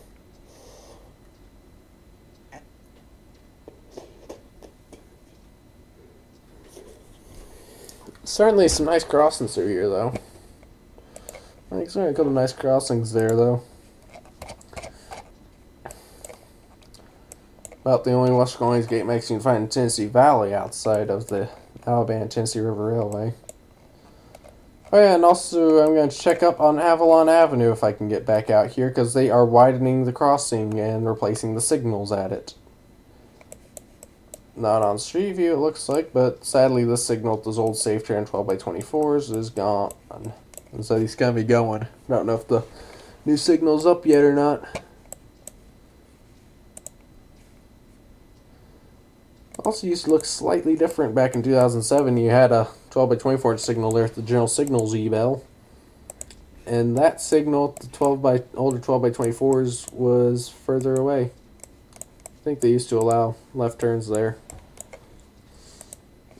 By the way, that crossing's getting an upgrade. In fact, hang on, let me try turning off 3D real quick. 3D off. No, you can't see any of the new equipment there either, but I have seen a picture showing the new cantilevers standing next to the old ones. Next to the old signals with the lights bagged.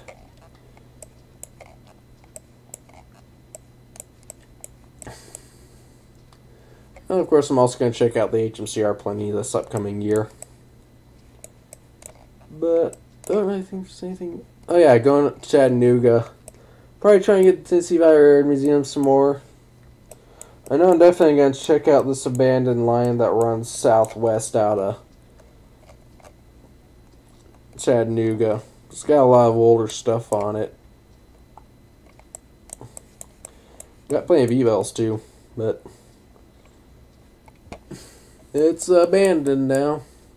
Apparently a lot of the signals are still standing. It's in northwest Georgia. Photograph every single one. It's even got some Lexi lights along it. Another place I'm going to check out would be there's a little tunnel here. I might want to check. Might want to just drive through that. Say I've been through it. I think I've been through this tunnel before as well. I want to say no, I have not. I can't remember if I have. Certainly interesting there. Then we got, but probably also going to go through and document a lot more of the branch line, short line crossings like this guy.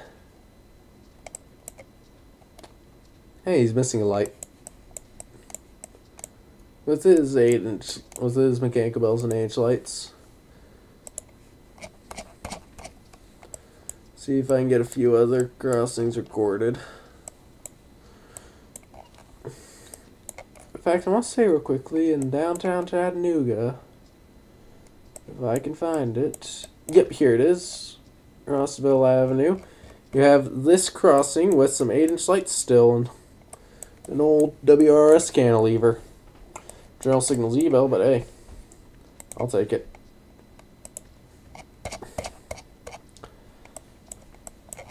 But yeah, Chattanooga is also where I plan on hanging up a few times, and probably also, if possible, getting the SQVR up here in South Pittsburgh. That 2 signalized crossings there.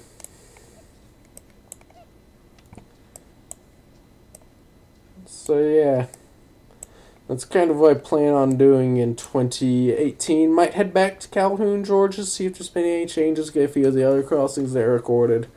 Not sure if I will, though. I'd like to, though. I mean, there's some great stuff there.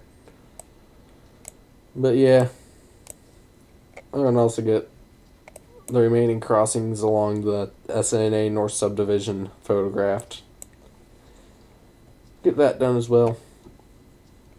Don't know if I'll be able to record them all like I did with the Memphis East, but I might. We'll have to see. Oh yeah, and also go back to Athens. Probably spend at least one entire day out there. Probably try and get every single crossing recorded in a single day out there in Athens. So yeah, that's pretty much my plans for 2018. Duluth, Georgia, I want to say is a bit far.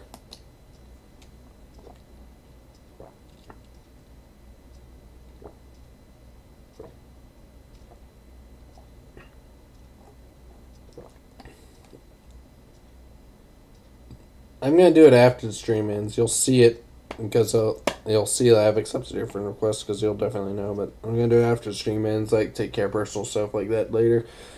But railroad crossing info, that's pretty simple. Like, let's say, for example, we have, like, what kind of info? I mean, a lot of the stuff is pretty simple. Like, all you have to do is just go out there in person, take pictures of it, and just about everything has labels. And what doesn't have labels, you can, Connor, you can literally just look up. The site has some useful info for that stuff, but just about everything has a manufacturer's name cast on it, or placed on it somewhere. Farthest location I filmed at would be somewhere in Long Island, New York. But getting back to Connor Nelson's, just so you know, one thing you're definitely going to want to get pictures just so you can make web pages, Connor, is the dot tag or the emergency information, which should have the dot number, because then you can go to the FRA's website, safetydata.fra.gov, and then you put in a dot number, like for example right here I have 731-801L already in there. You click generate report. It takes a little bit, loads. And then let's see your documents. I'm just going to save it to my documents. Save. Yes. Open this guy up. And you can use this to see what line it is. For example, the East End. So for example, it's called the SOU district on this, even though it's the Memphis district, by the way. The Memphis, but it gives like stuff like line name if you want to use that. Gives you the milepost if it's not posted at the crossing. And then it gives you how many daily trains there are. For example, this report, which was from 2017, it says it gets 16 trains a day, which I don't think that's accurate, but whatever. It's certainly low. But then you also got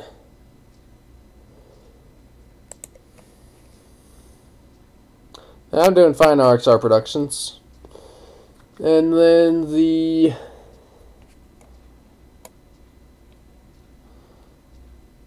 most interesting crossing I have recorded. That's going to be a tough one to think on. That would be probably... Oh yeah, I know which one's the most interesting crossing I've recorded. Now that I think about it a bit, that would have to be up in New York. It was like Covert Avenue in Stuart Manor, New York. Sure, I can just send you a link real quick to the site. Whoops, wrong place.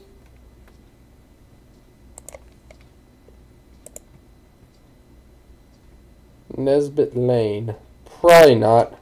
Just simply due to the fact that crossing's extremely boring. However, anyone needs the link to the FRA's website, there you go.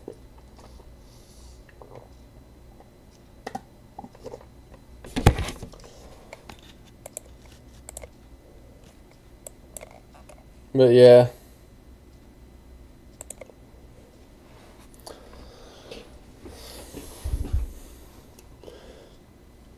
Don't really have much.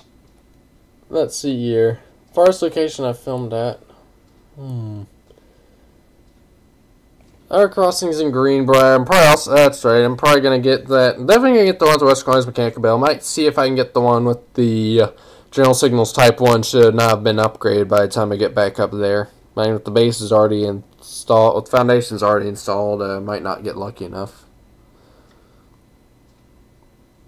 Did you put in a dot number? Or did it just say, let me just take a look at the link I sent.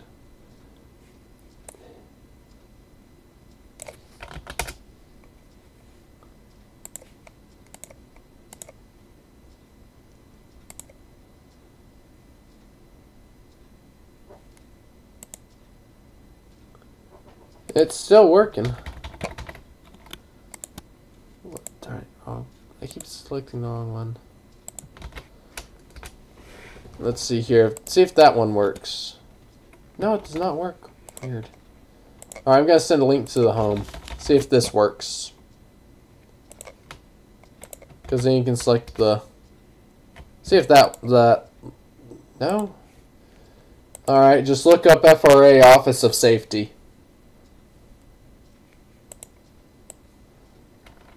Let's see if this... Yeah, that link will work, I think. Let's see if this one works. If this doesn't work, then just look up the FRA Office of Safety. Yeah, according to this, they're... Ah, yep.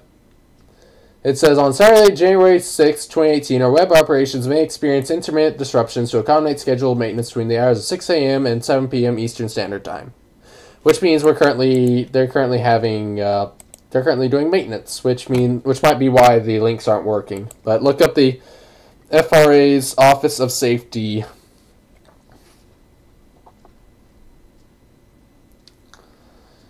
Yeah, let's see. I'm trying to think of any other crossings in the area that... Oh, that's right. There's one up in Portland I want to record. They have the General Signals Type 1 up there in Portland, Tennessee.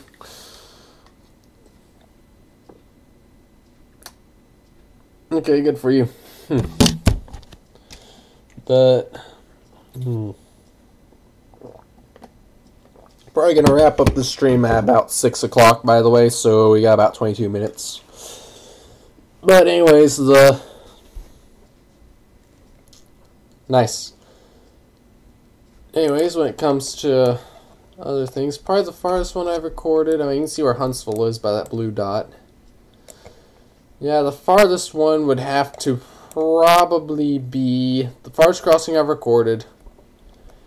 It would probably be either Franklin Avenue in Garden City or up here in Mineola, New York, that little pedestrian crossing right there at the station.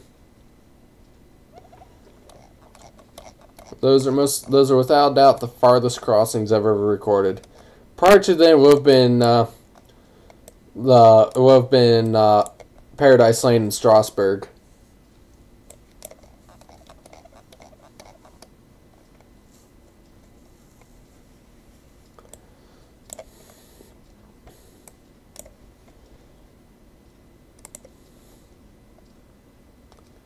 $6 p.m. for you, but I'm talking 6 p.m. Central Standard Time. Yeah, I know the link's kind of broken. You gotta copy paste it. Most interesting malfunction I've recorded. That's a tough one. Most I've recorded been towering malfunctions. Haven't really seen any weird malfunctions like the relay sticking. Actually, I do remember the most interesting malfunction I've recorded. That would have to be the malfunction where the two of them actually. Nice. You should get out there, RXR Productions. But I'm not going to look at the crossings in Massachusetts this stream. Maybe in a future one, if I ever feel like doing another just general chat like this. But the... Well, for Maverick Drive, it's mostly due to the track condition and the rather poor grade crossing detection equipment. But the most interesting malfunction I've seen, it's a tie. It would be the one in Scottsboro where the lights did not flash. That's definitely a weird malfunction.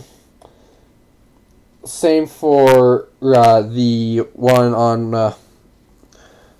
that's right, it's Wood Coast Pike, I believe it is, or Woods Cove Road, one of those two in Scottsboro. Then the other one on Alabama 35 in Scottsboro, which I believe is, I think David think.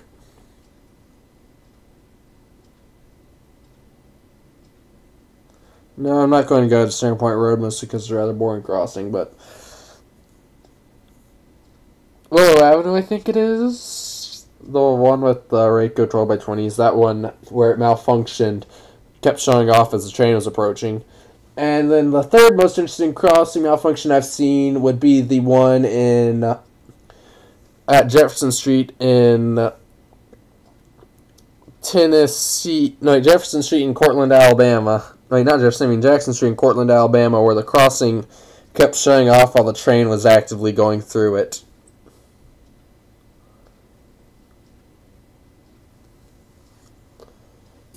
Those are probably the three most interesting, they're outside, those would be the three most interesting crossings I've ever recorded. Interesting crossing malfunctions I've ever recorded. Yeah, people kind of do, I suppose.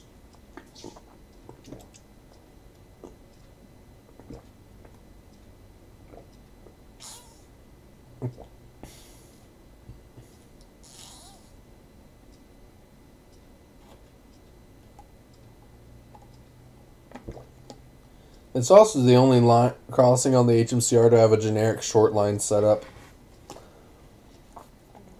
Actually, hang on, I'm going to go back to Talladega, check out some. I want to see if that WRS Bell down there in Talladega on Alabama State Route 21 at Battle Street's still there. See if Street View's been updated since it's been... See if what the newest Street View shows. January 2017 it was still there, probably still sounds about as bad. Still got that General Signals Type 2 though, as well. And still got the Western Ice Gate mix, which is nice. Let's take a look at that there. That is rather weird. I don't know why they did that.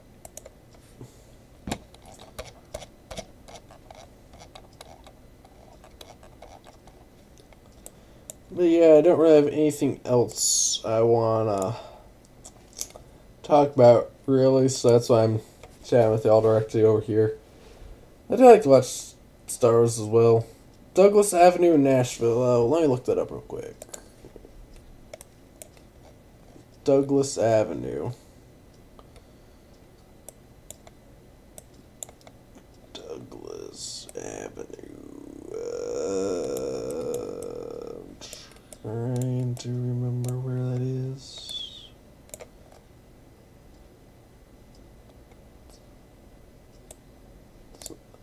I don't think that's it.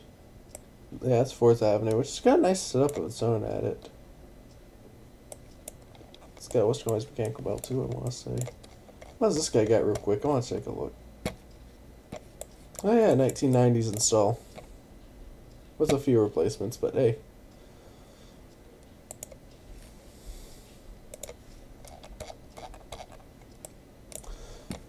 Douglas Avenue, Nashville, Tennessee, and Oh yeah, that one. Oh yeah, over here. And hang on, hang on. And hang on real quickly.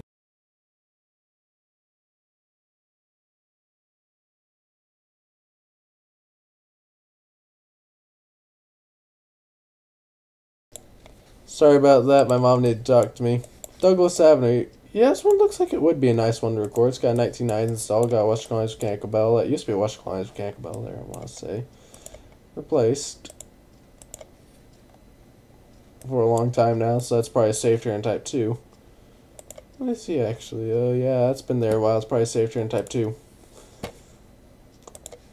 I do know that there is... Probably could get down to that one. I do know actually right over here, I want to say... Might not be this one. No, it's not this one, but this one is a nice install on its own. On its own, but... The...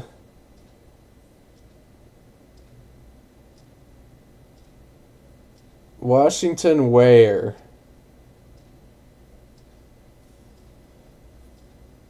You can take pictures of it. I mean, if you want to send them into the site, then you're going to need to take pictures, and you're going to want to follow the stuff on the 103 page.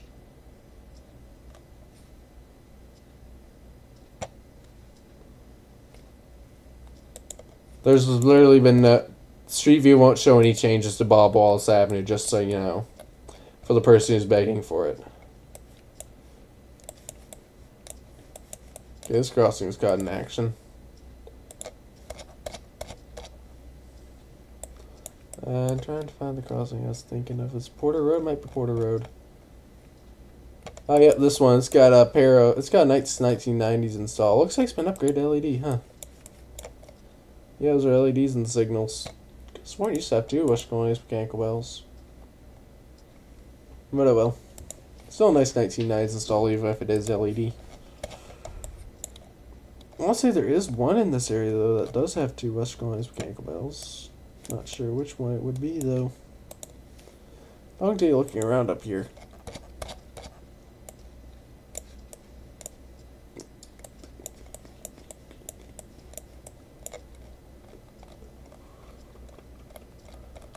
Oh, I think I found it.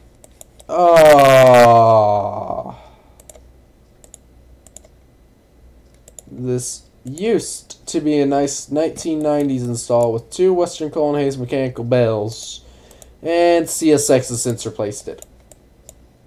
Brand new signals, AGE bells, Siemens gate mechanisms, Western Cullen Hayes 12 by 24 inch lights with NEG LED gate lights, and Leotech LEDs, EV series LEDs, and the Western Cullen Hayes 12 by 24s.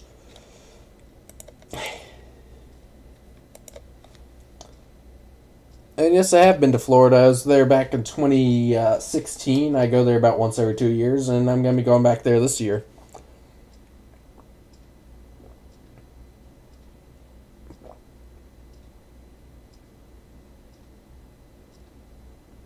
Yeah, I'm doing well, Brandon.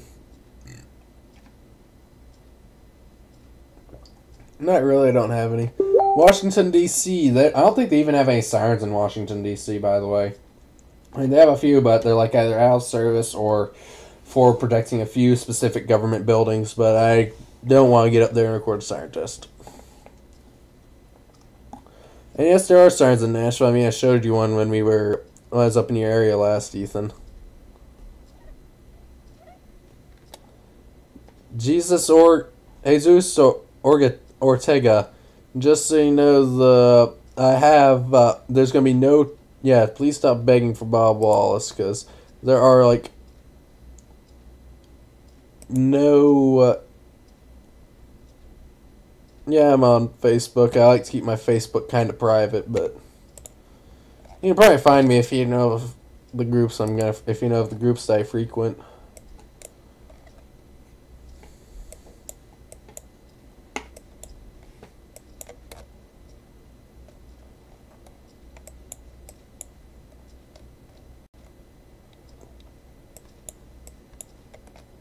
But I do know there are a few in...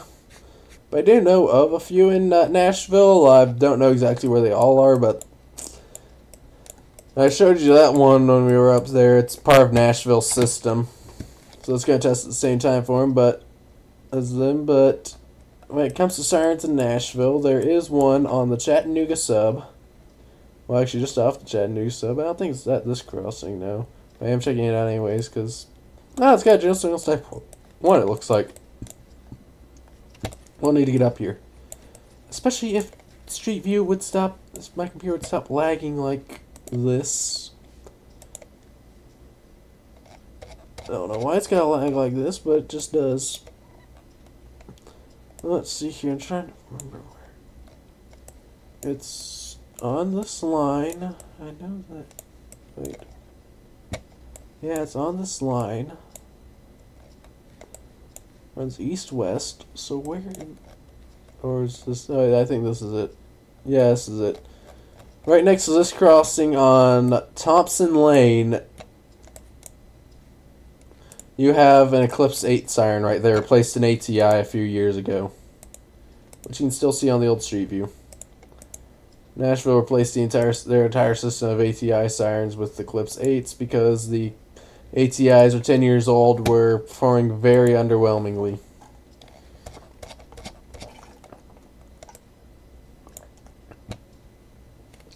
So yeah, it's a siren there.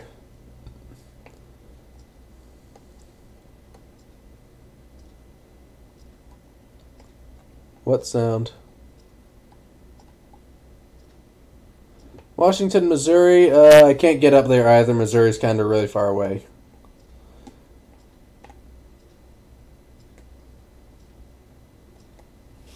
And please do not reveal my... And I'm just going to ask for people not to reveal my name on my channel. My first name is alright. Yeah, ATIs are still kind of bad. I mean, they've at least improved the tone on them, so they at least carry farther, but they're pretty bad. They don't even properly seal them to keep out water.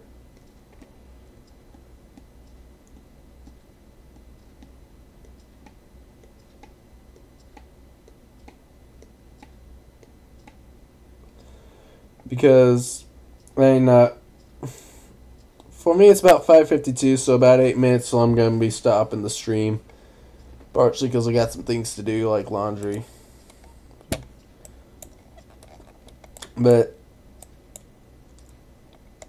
I do want to get back up. I also do want to get back up here. There's some crossing this area I want to record again.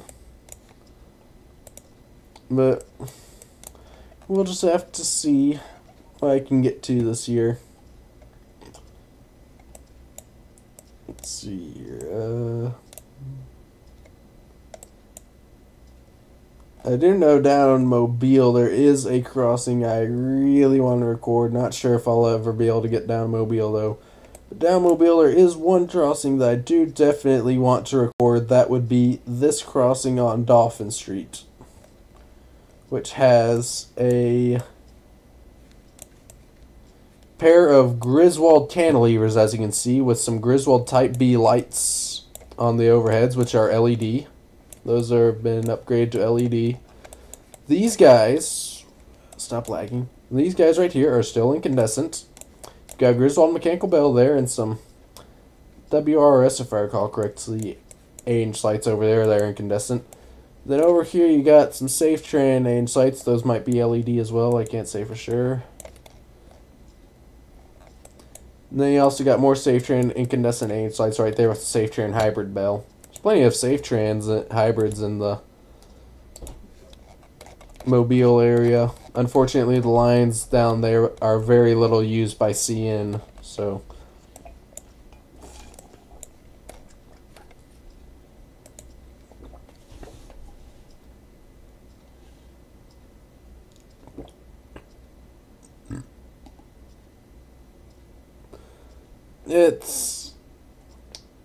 I'd like to go to Montgomery. There's not really anything too interesting there, sadly. And really the most interesting thing in Montgomery is, yeah, it's an old Illinois Central line, but...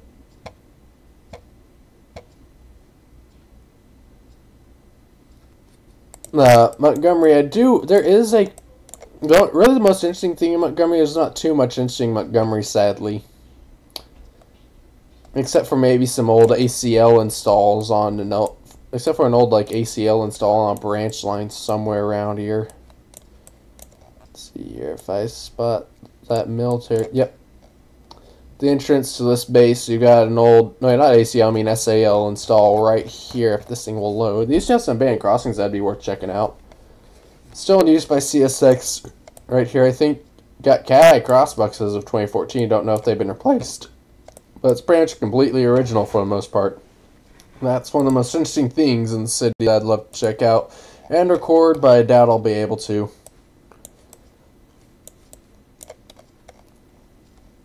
I think the line continues a bit further east. Yeah, that's right, it does, but it's like abandoned at this point. At the base, it doesn't get any use. Definitely to the east of here, there used to be a bunch of abandoned signals, but they're all gone. Let's see here, let me see if I can find it. No, that's right, it's over on the other side of the CSX yard here. See here, right over here, right next to Air Base Boulevard, is the last semaphore signal in the state of Alabama, right there. As you can see, it's got a broken blade, and this crossing's got at least one general signals type 1 at it. But it's got a broken blade, and it's a fixed position semaphore showing approach indication for this branch line. Those branches are the two most interesting things I want to check out. In Montgomery, wait, actually, there's like one more. That's right. Right up this way, I think. It's somewhere down here-ish. Wait, or is it further north? No,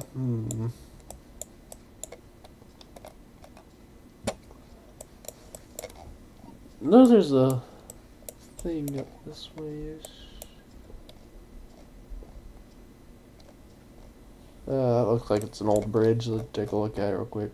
Oh, yep, it is an old bridge, and Alabama's jerseyed it. Let's see here. Would be north of this, maybe? Let's see. Don't think it is, though. I want to say it's... Oh, yeah, that's right. It is further south. It's down Montgomery. It's like down around this way-ish. No, it's definitely not down here. It's further...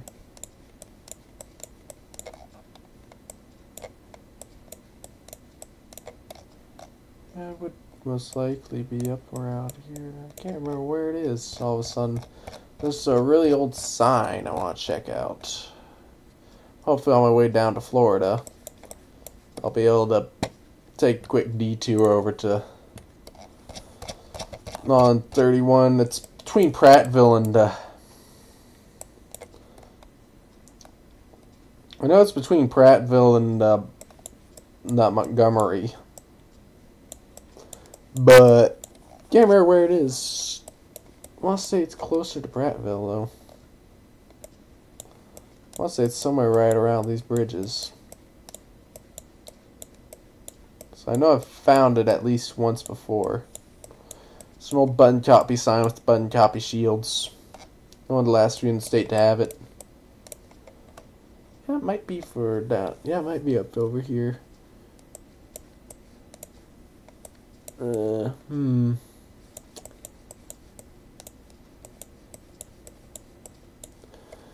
Will this thing ever load? Only time will tell.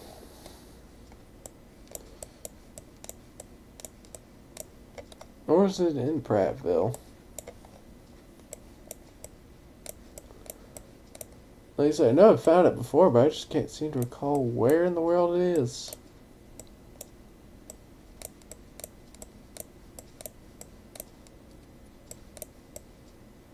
Definitely not up here. It's... I know it's on the section where it's divided. It's a divided highway. Oh well, I'll find it later. But yeah, it's 6 o'clock, so I'm going to be wrapping up the stream now.